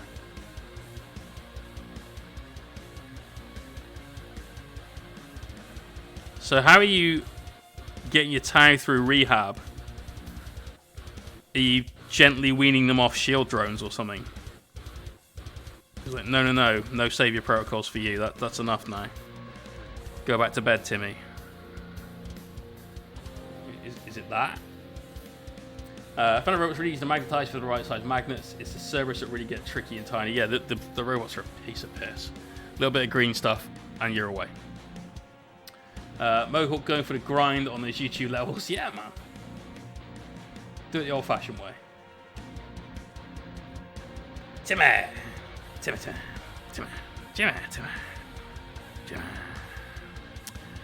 Right, looking for all the other bits that we're going to block him.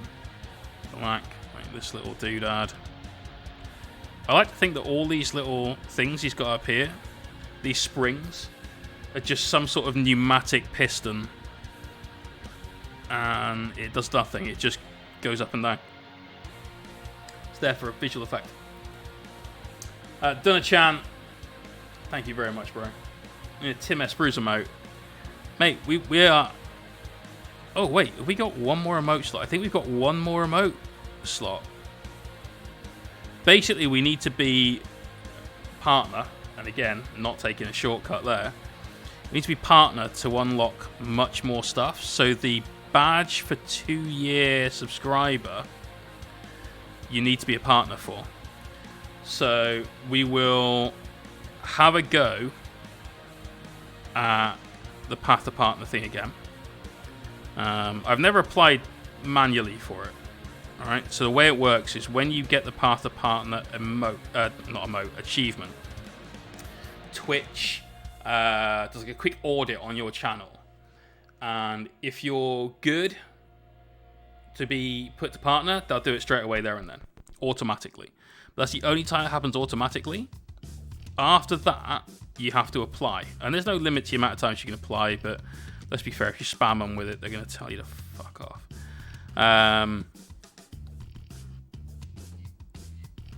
So we'll give it a shot.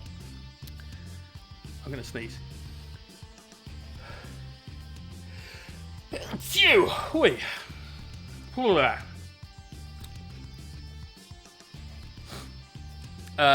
It's a very, very, very, very, very, very thin coat of Army Painter Dark Tone wash over the Vallejo Mecha Color.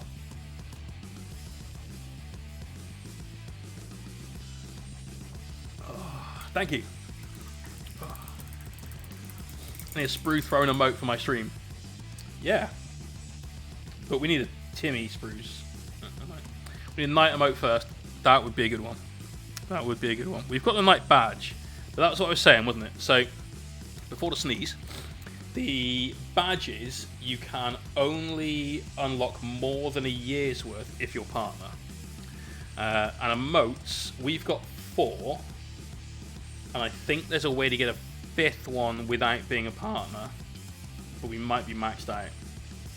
The Vallejo wash is any good? I don't think I've ever used a single Vallejo wash, actually.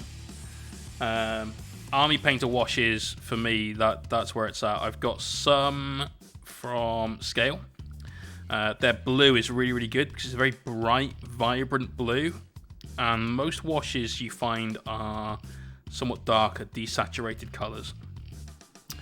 But it's really useful having some that aren't and are very, very bright. And the Scale blue is super, super punchy. I've got a couple of Secret Weapon washes, and I've got a couple of P3 washes. P3 make one of the best purple washes ever because it's not a super dark purple. It's still a good, solid purple, and it has the best name of any wash. It's called Piggy Purple Ink. That's it. No, this is just Thramar Black from P3. So we're literally just blocking in cables. Stuff like this, you see where it's having an issue getting the coverage. That's a testament to how good this silver is. It's a little glossy. That stops some of that paint adhesion a little bit, which means that you will end up having to put on multiple coats. But it's totally fine. For stuff like this, we'll end up highlighting all of the ribbed sections of these anyway. So that doesn't really matter that it's not coming through so well. That Deska, cheers for the follow. That puts us to like 20 odd followers away from 3k now. Oh, so cool. So cool. I've got to admit, I don't really care about milestones. Well, that's a lie. I try not to care about milestones because I don't want to do things for the wrong reason. You know? It's not a grind. It's not just trying to get numbers to magically get larger. You want people to actually like what we do, and that's why they stop by the stream. Oh god, so many cables. Jesus, cables everywhere. But it's a nice milestone. It is a nice milestone. Considering when I started out, I very much thought I'd end up being sat here talking to 3 people, all of which knew me. And that wasn't the case forever, which was good. You say it's a cabal. No, we couldn't. We absolutely couldn't. Dear God, I'm going to drop that knight off to you tomorrow at high speed, like flying through the air if you come out with another one of those.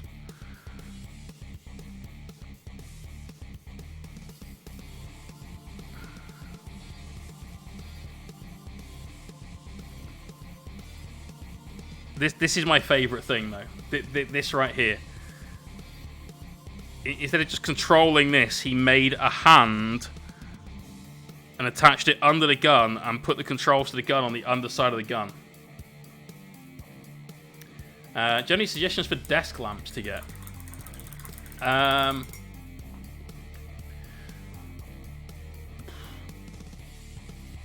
It depends on... Right, if you're just going to be a hobby painter and you're not a streamer and you don't need this setup, you really don't. My old lights Ben has now, and they're 2 IKEA angle poised lamps that were something like £9 or 13 quid or something each. And honestly, just those with a couple of daylight bulbs in, get 2 of them so you can put like light crossing over so you don't get the shadows and so on, you know. That's great. In fact, I used those to stream with for the first year of streaming. And Frog Lane, 2 years in April, end of April. And so, IKEA ones, they're great, they're super cheap, they're decent, and they're quite long, like mounts for the light.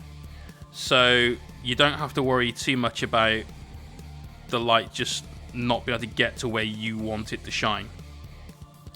So that's quite a good one, and they're cheap. I've never used a ring light. I know a lot of people do, but to me that's going to end up being something between me and the miniature. And if I have to stare at that light, if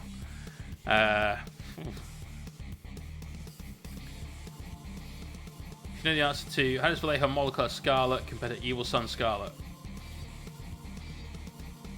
I don't have that Vallejo paint, so I couldn't tell you.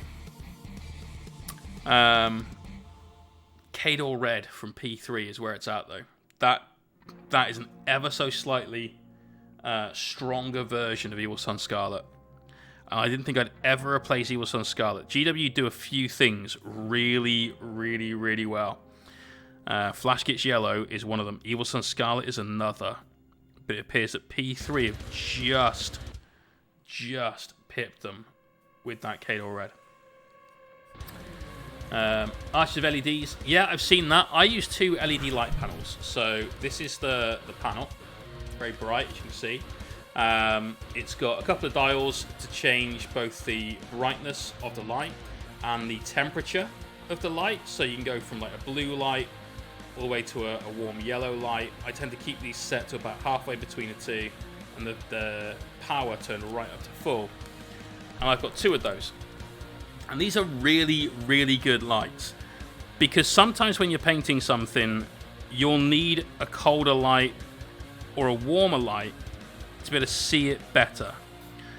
And so if you wanted something that would be a little bit more costly, but absolutely perfect for what you needed, buy these. They're about 30 quid a panel. You'll need to buy a stand or a boom or something for them. So I've got mine on a couple of they're not mic booms, these are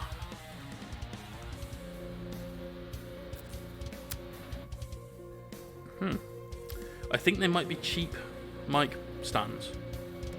That basically you can get microphone stands, you can get something else, and the something else isn't quite as strong because it probably doesn't have to hold up 1.5 kilos or so of microphone, because microphones quality microphones are fucking heavy. There's a lot of magnets in them, basically, or at least a big magnet. And so you'll need that. You'll then need a DC adapter, and they're cheap, like 5-6 quid. But honestly, these are great, and they're super good for taking photos as well.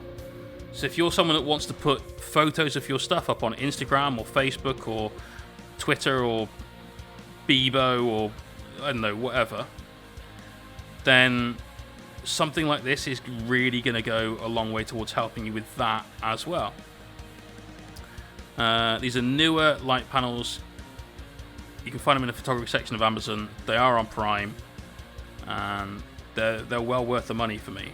But admittedly, again, I stream. The average person that paints minis does not, and you probably don't need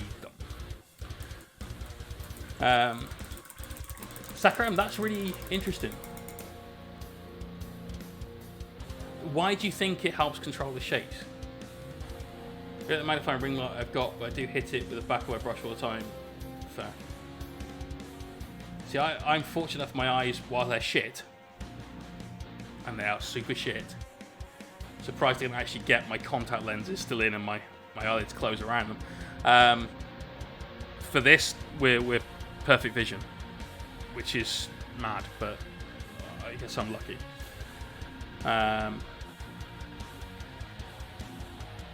Bebo, mate. There you go.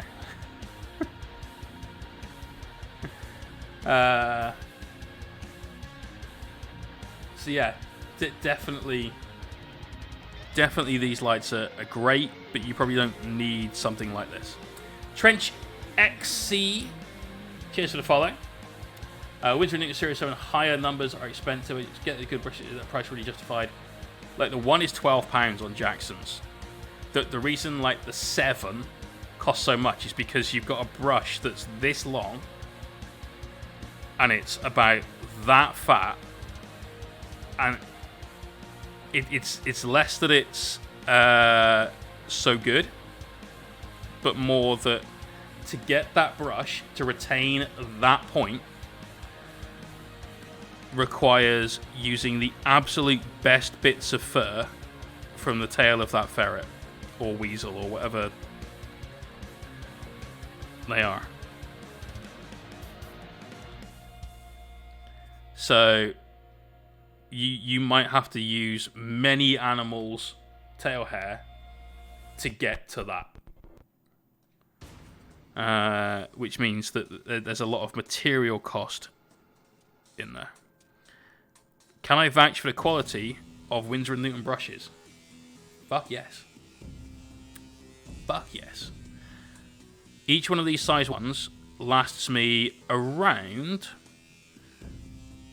4 to 6 months. Somewhere in that spectrum, basically.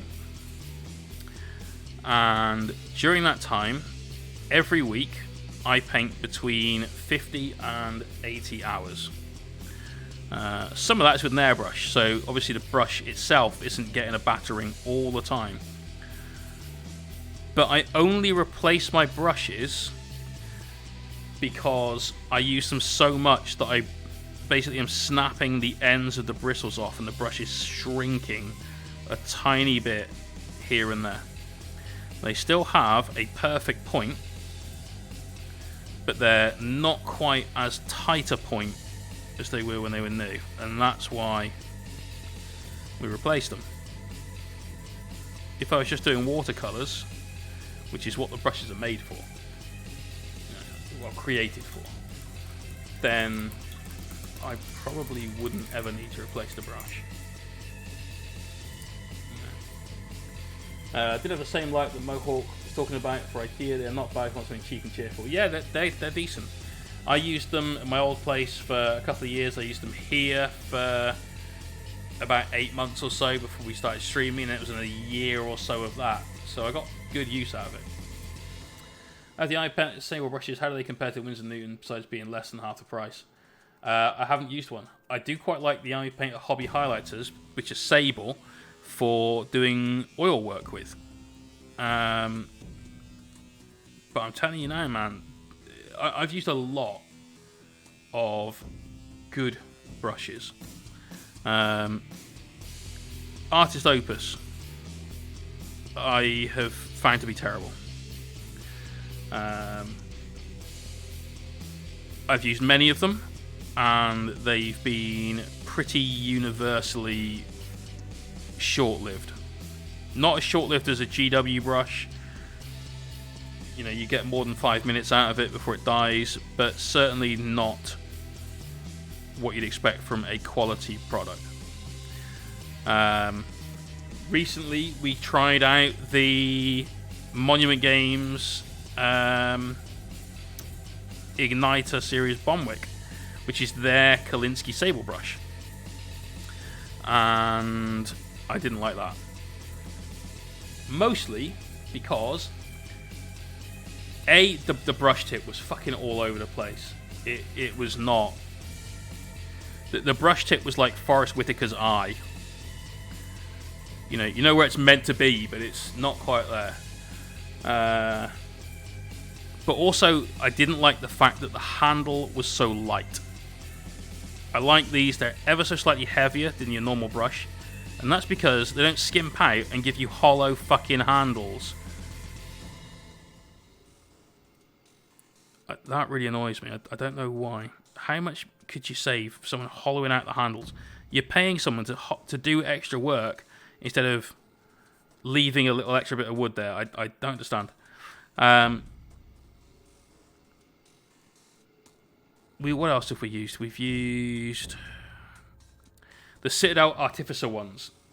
Don't ever buy those. For starters, that brush is 17 quid. And it's essentially a Winsor & Newton size 0 that didn't meet their quality control, so they let Games Workshop put their name on it. I'm not exaggerating. You know how you go to a supermarket and you see like Heinz baked beans at £1 a can, say, and then next to it you see Tesco value baked beans at 30p a can. They're both made in the same factory normally, by the same people. It's just one's just the shit one and one's the one that made quality control. Winsor & Newton make Games Workshop brushes. All the Artificer ones are theirs. Anything that's real Sable is made by Winsor & Newton. But they're the ones that, like, that's not good enough for us. That's not good enough for us. That's really not good enough for anyone. Give it Games Workshop. They'll take it. That's, unfortunately, the truth. I wish it wasn't. That's the way it is. I've never used a Raphael brush. I think it's really well. I've noticed with my magnifier they use the same detail I put a brush to make high screen on purity shells doing that magnifier just not go well at all. That makes sense. How much would GW have to pay you to use their brushes? I have to charge double every commission for using GW brushes, because I'd go through that many brushes. It would take me too long changing the brushes all the time. Shipping cost by weight. Ooh, hadn't thought about that. Yeah, that makes sense. Maybe that's where the saving is. You probably think of McVitie's biscuits as some of the random brands. Yeah.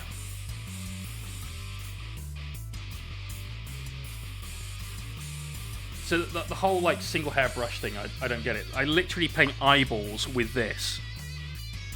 You don't need a brush with tiny amounts of hair. You need a brush with a point that comes to a sharp tip.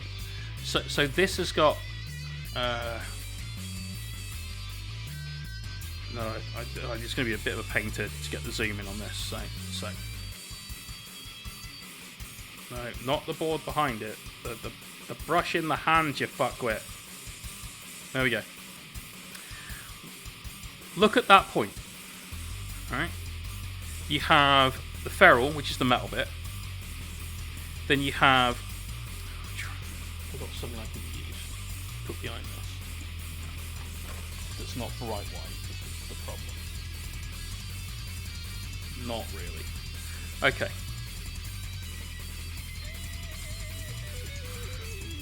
Lichtenbury, cheers for the follow.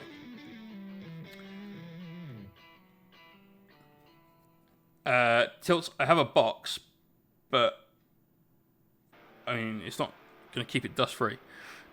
Right, so you have the ferrule, you have this. This is the belly of the brush, alright? This bit here. And what this does is it takes paint off of your palette, and Ragnarok, I'll answer that question in a second. Well, I'll answer it now. I use a wet palette, and I use one that I made out of a Tupperware container, a big fat sponge, and I've used this particular wet palette for 2 years. It cost me about £5 to make. So, there's the belly, and then you have the tip, right here. Now look at the tip on this brush. That has, from here to here, which is about 2.5, 3 mil, a very, very, very thin point to it, alright? That's what you need on a brush. You don't need a brush with one hair on it, because as soon as you dip that in paint, the paint will start to dry on the tip, alright?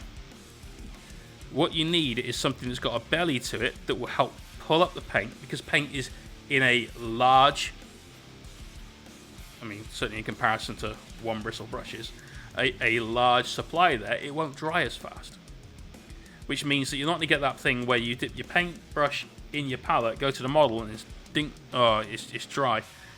Oh, it's dry again. You can paint for hours using this brush. So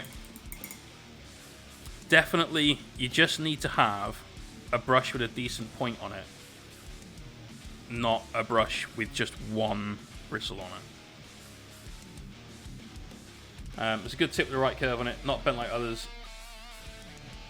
Well, yeah, I mean, it does require you to have a good brush. I've never had an issue with a Winsor & Newton brush.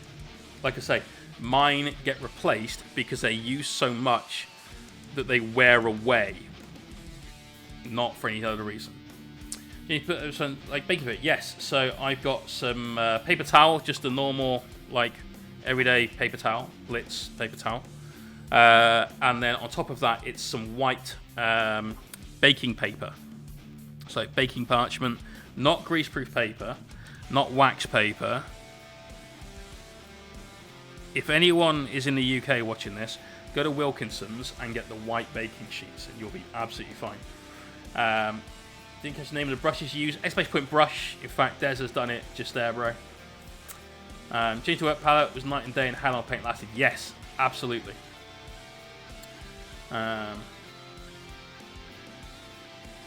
Pretty sure a local art shop has those brushes saved as close like everywhere else. There you go. Jackson Art. That's where I get all my brushes from, pretty much. I don't buy it from Amazon because after having one that was bad, I then asked if anyone else has had one that was bad in case their quality control has slipped. And I was told that Amazon have, unfortunately, quite a lot of fake ones of these on. Ragnarok, subbing, absolute legend. 4 months now, bro. Thank you very much. Anyone else able to get the cubic dimensions of a Knight Armiger?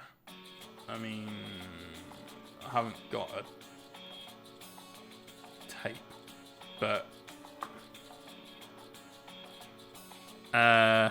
Tilts can measure that once he's got it. Crystal Fortress. That's somewhere you could go for boxes to keep your minis dust free. And there's another one that was on Kickstarter. I can't remember what it was called. That basically is loads of little boxes as to use as like display.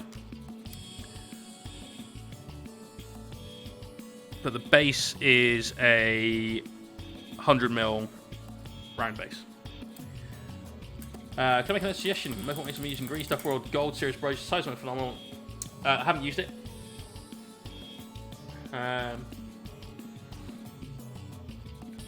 Stock for size 0. Fair. But to be honest, look,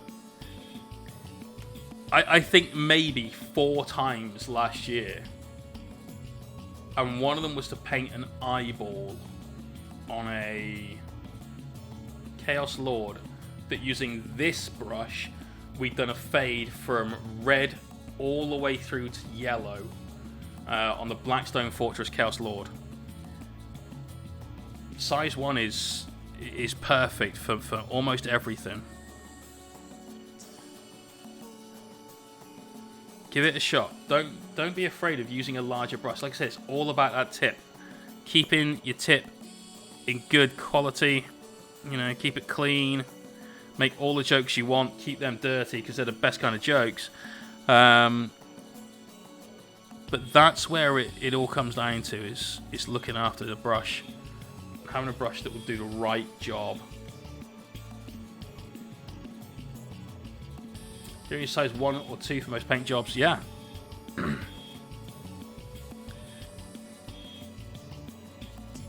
I used to have a size 3 Winsor & Newton, and I used that for quite a lot of stuff.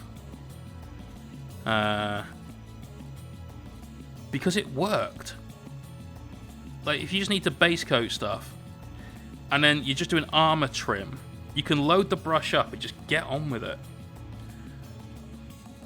And the only reason I stopped doing that is because I found that I could use this and it wouldn't slow me down very much.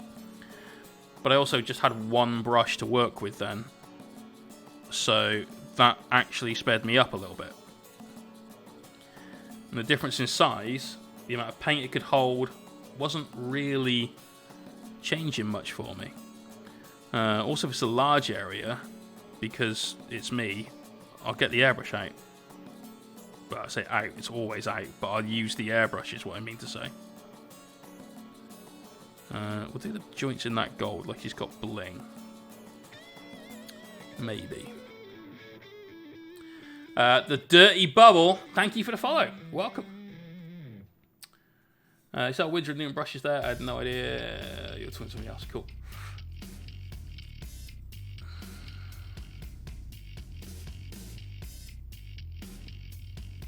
But honestly, these are spot on. You definitely get what you pay for out of them. And it's not like we're all fans of a super cheap hobby. And I'm all for balling on a budget. Like my wet palette, like I said, it's a $5's worth. I could have gone and spent however much on a Red Grass Games Everlasting palette and so on. But there's no need. I've got a good gasket seal bit of Tupperware. It's solid. It does the job really, really well. Anyway, we are nearly at the point where we're going into the whip gallery, and it's time to see what you guys have been painting. So what I'd like somebody to do now is put in !whip or !discord into the chat. Then head on over there, upload up to 3 pictures of what you've been working on, so that we can show it off to the rest of the community here and get your work on stream. The long one, cheers for the follow. Gumbelina, how you doing? That's the one, yeah. Cobalt Keep, that's it. There's Font of All Knowledge.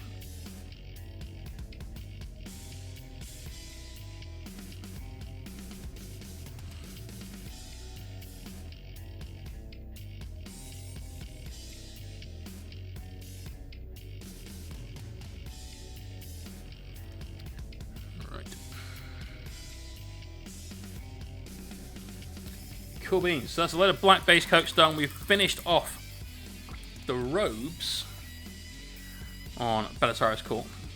And the camera's decided, it seems we moved it to look at that brush, that it's going to look at just the board in the background. There we go. So you've got a nice red fade on those. Got some real cool looking orange highlights there right towards the edges. The absolute creases in that.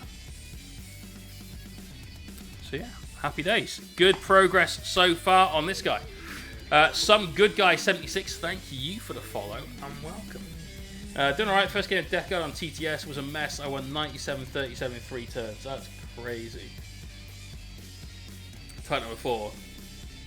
Very well done, but no, not reading that one.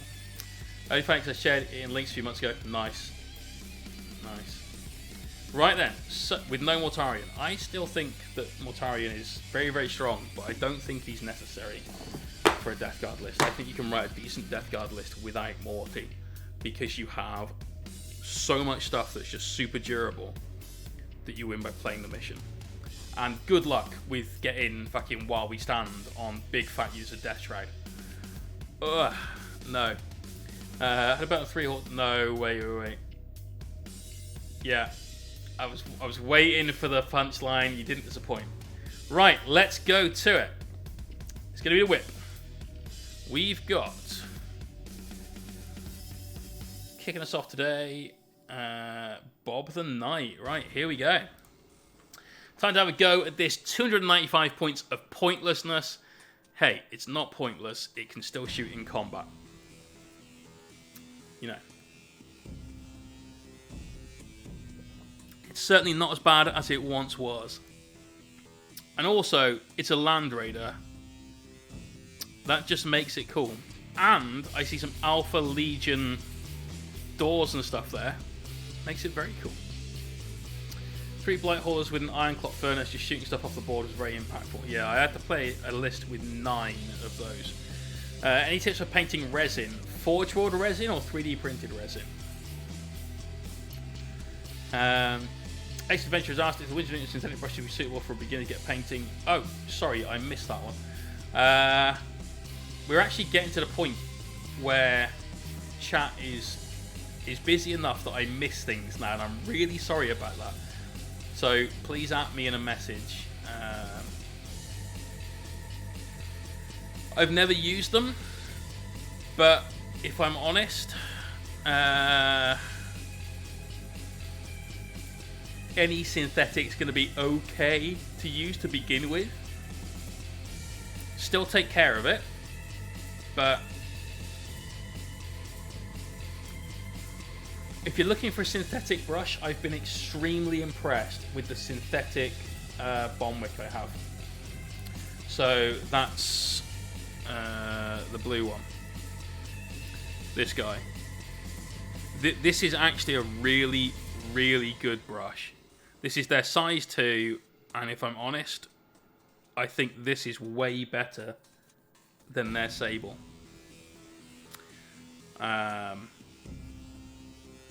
Didn't expect to think that, but I use this in general when painting commissions, my own stuff, you know, whatever it might be, here and there for doing washes and so on. Synthetics are really good for washes because they don't hold as much paint in the belly because they lack some of the capillary action of natural hair, and so as a result you get a much more easy flow when trying to do pin washes on stuff. So I use these a lot for that. This works out to, I want to say it's about £6 from Element, and I think they've got some in stock as well, so I can recommend those as a Sable brush. Asterath was okay, so absolutely great advice from Saragon. If it's already primed and the primer's been stuck to it, then you might be alright. You might find that over time you get paint peeling off it. Any resin you get, give it a wash, basically. A little bit of hot soapy. A lot of Games Workshop resin, whether it's Forge World or it's just Games Workshop Finecast, is an absolute dog to paint because it's not smooth. So you'll find hundreds and hundreds of tiny imperfections in the surface of a shoulder pad or something perhaps, and at that point it just feels like so much more work painting it. I, as a commission painter, have a Finecast tax.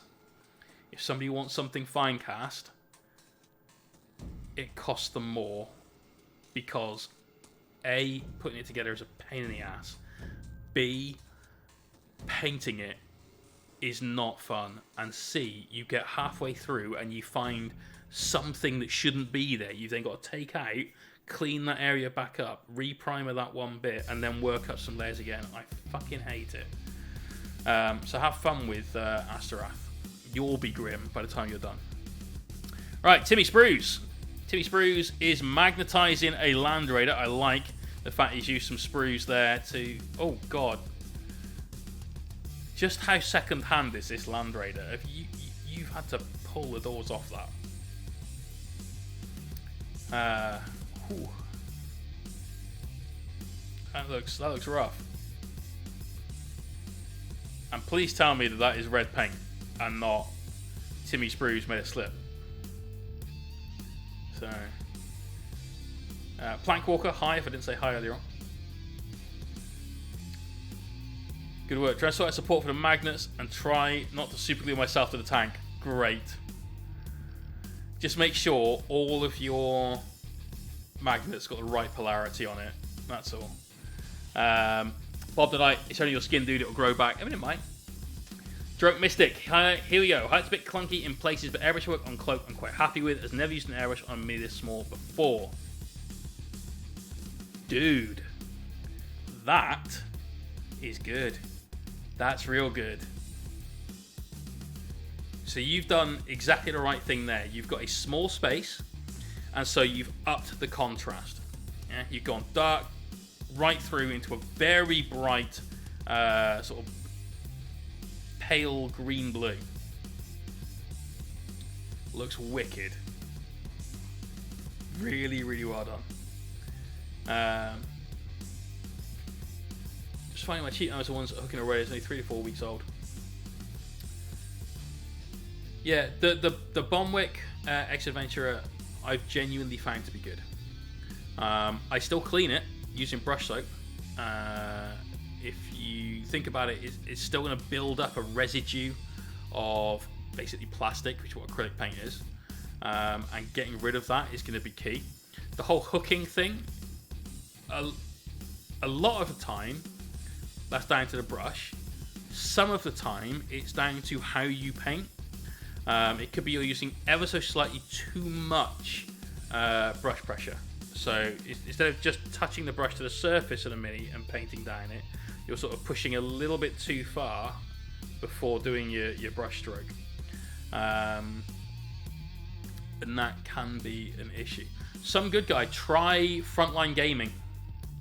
They've got a web store and they do a discount on hobby products out there. I think they also do free shipping past a certain point as well. And Reese and Frankie are both decent guys, so check them out.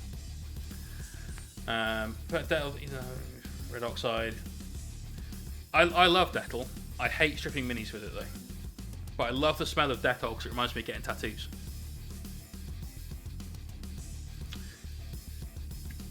Looking fantastic, mate.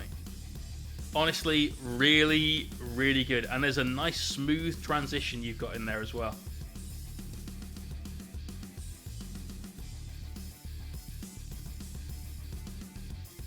Yeah, fucking great work, dude. Yeah, X-Adventurer. So the thing about your brush pressure is it's not always about...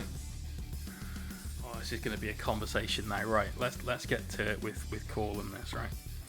So brush pressure isn't just about you taking the brush and pressing it into the miniature to get your brush stroke. It's about how thin your paint is and whether your paint is at the right consistency to allow the paint to flow off the brush easier. If the paint that you've got on your palette is quite thick, when you put your brush to the miniature and do that brush stroke, you're going to have to use more force to get the paint off of your brush onto the miniature. If it's too thin, you'll touch it to the Mini, and this, for starters, will be all blown out to hell because it just absorbed so much paint. It's done this with your brush tip, and it'll put paint everywhere on the miniature. But if it's right, then you'll, with just the tiniest amount of pressure, you'll just be able to get things painted. So look at your paint consistency, as well as the way your mechanical motion that you're operating the brush with could change. Everyone, you can watch 1,000 YouTube videos, every one of them will say, you know, use light brush pressure. That means barely touch the miniature. But it will explain to you the fact that unless your paint setup is right, you can't do that. So your paint, when you dip your brush into it, for me, the correct consistency is that your brush should be able to pick up all the paint that it needs to fill the belly of the brush and charge the brush without changing the shape of the brush tip. So your brush tip, when it goes into the paint, should stay like that. If it does this, there's too much water in your paint, it's too thin, or you've jammed your brush right in there and you've picked up too much. That's a rough guide.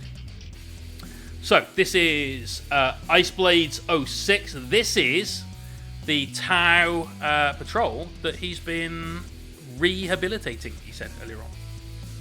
Looking good, dude. I like blue Tau. They look cool. So, Hammerhead. Shitload of gun drones. Oh, them gun drones. And some fire warriors. Looking good, dude. Keep it up. Keep it up. Crazy Yank had to do uni stuff. That's very cool, though. Evil Monkey 1977, thank you for the follow and welcome. Is your practice sorted for tomorrow? Good, dude. Show us what you do on Thursday in the whip there. Looking forward to it. Yeah, really nice, mate. Good line art. I like it. Oh, more from Ice Blades. Here we go. There's that Hammerhead.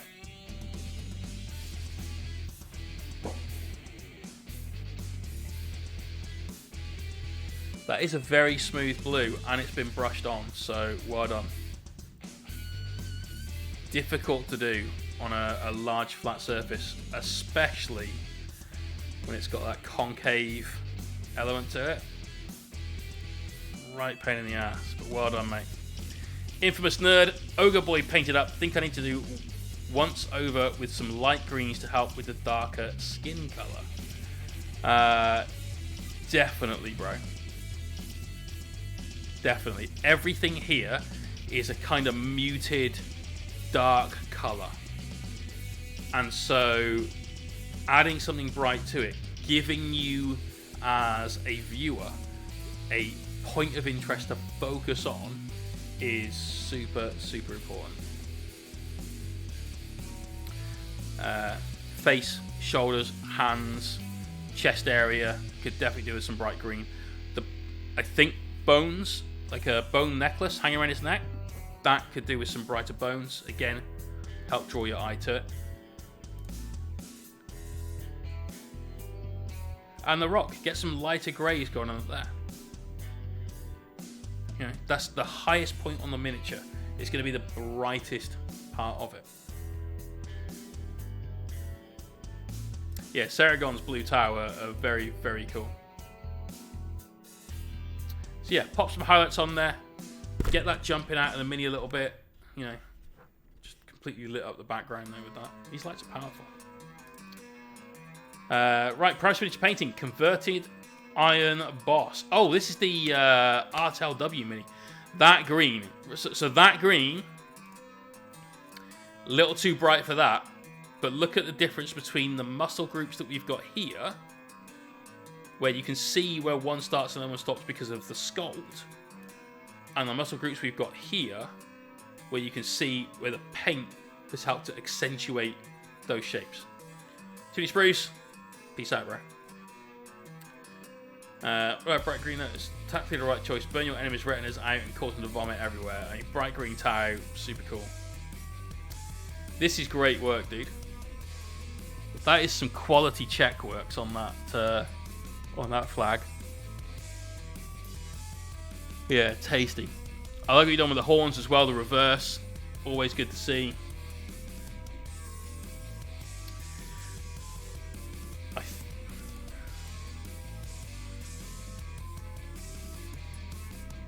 I think you need to do something with the armor on this guy. I don't know if it's... I think it's too late. Everything you've got here is super bright, super vibrant. That green, the reds, you know, you've nailed it. But the yellow that you've got here And the yellow you've got all over this guy looks very muted. Oil wash is still got. Okay. You're good, bro. You're good.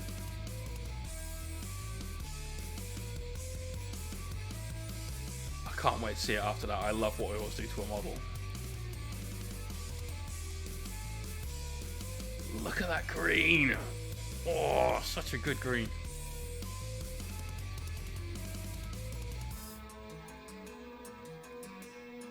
This is a great mini as well. Artel does some great stuff. What was it like to build? Because I've seen a lot of his sculpts, but I've never actually had one in front of me. What's the quality like on him? And can we see it after the oil washes? Because it's going to look dope. My Amazing Pony. Having fun trying weird stuff for bases. Okay. Okay, this is good. Very creative. We've got some various bits of plastic and some wiring and stuff like that. To be honest, these all look good. Solid bases.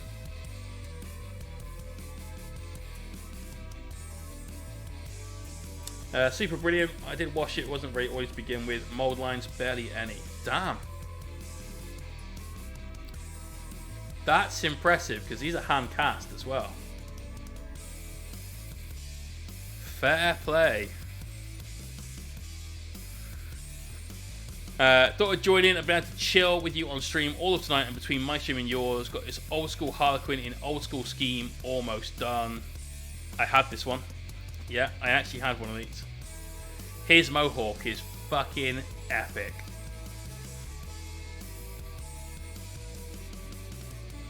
God. I've got Harlequins to do in March. I might be sick of Harlequins by then, but for now, I love Harlequins. Nice work.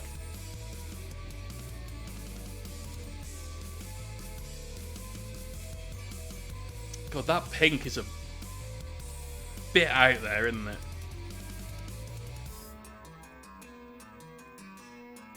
Very nice. I won't say that his arm holding the power axe is in the same colour scheme as Mr. Blobby, because that would be unkind. But goddamn, what a fantastic, very bright, very vibrant paint job you've done here. Oh, McPherson, you're right about the sand being too large. Yes, I am. Yes, I am.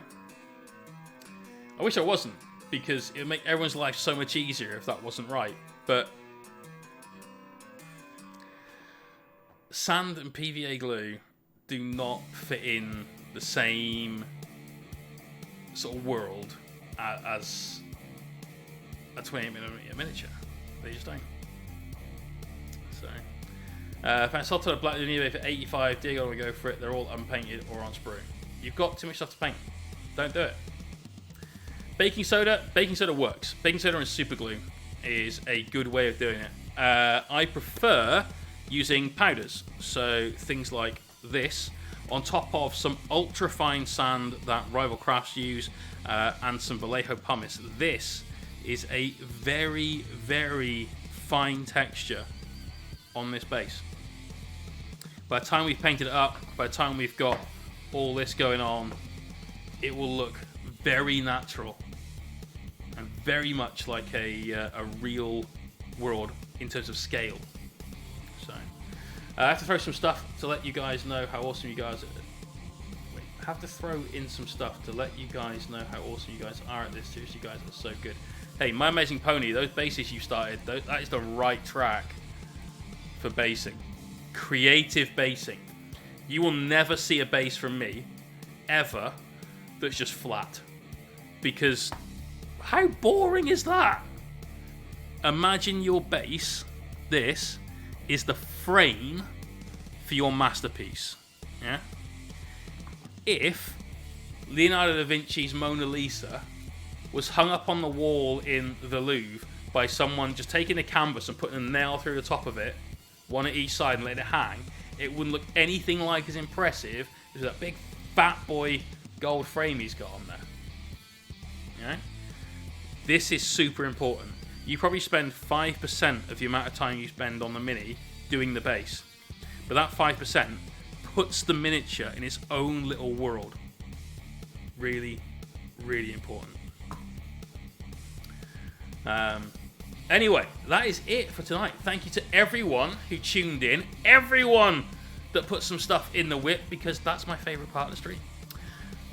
Let's get to it, though. Let's get somebody else looking after you folk. And let's go raid. Deep Game Spain is on, but I appreciate they are almost certainly talking Spanish. They're doing a list review for the Las Vegas Nopen.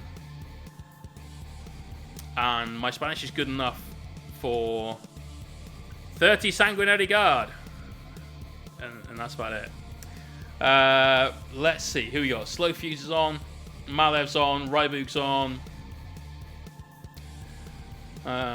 Orcrist's on. I think we might go... Oh, God, he's painting Ariel as well. This is one of my favourite Warhammer toys. Flat out. I fucking love this thing. One day we'll get to paint it. So, we're going to raid Orcrist. When we get there, I want all of the emotes in chat. Fucking spam it. Make him sick of seeing the meat face. It will never happen. She's too cute. But, do it. All them emotes. Big thanks to you all again. Well, next stream is Thursday night, live at 9 PM. We'll be carrying on with Cawl. See you then, folks.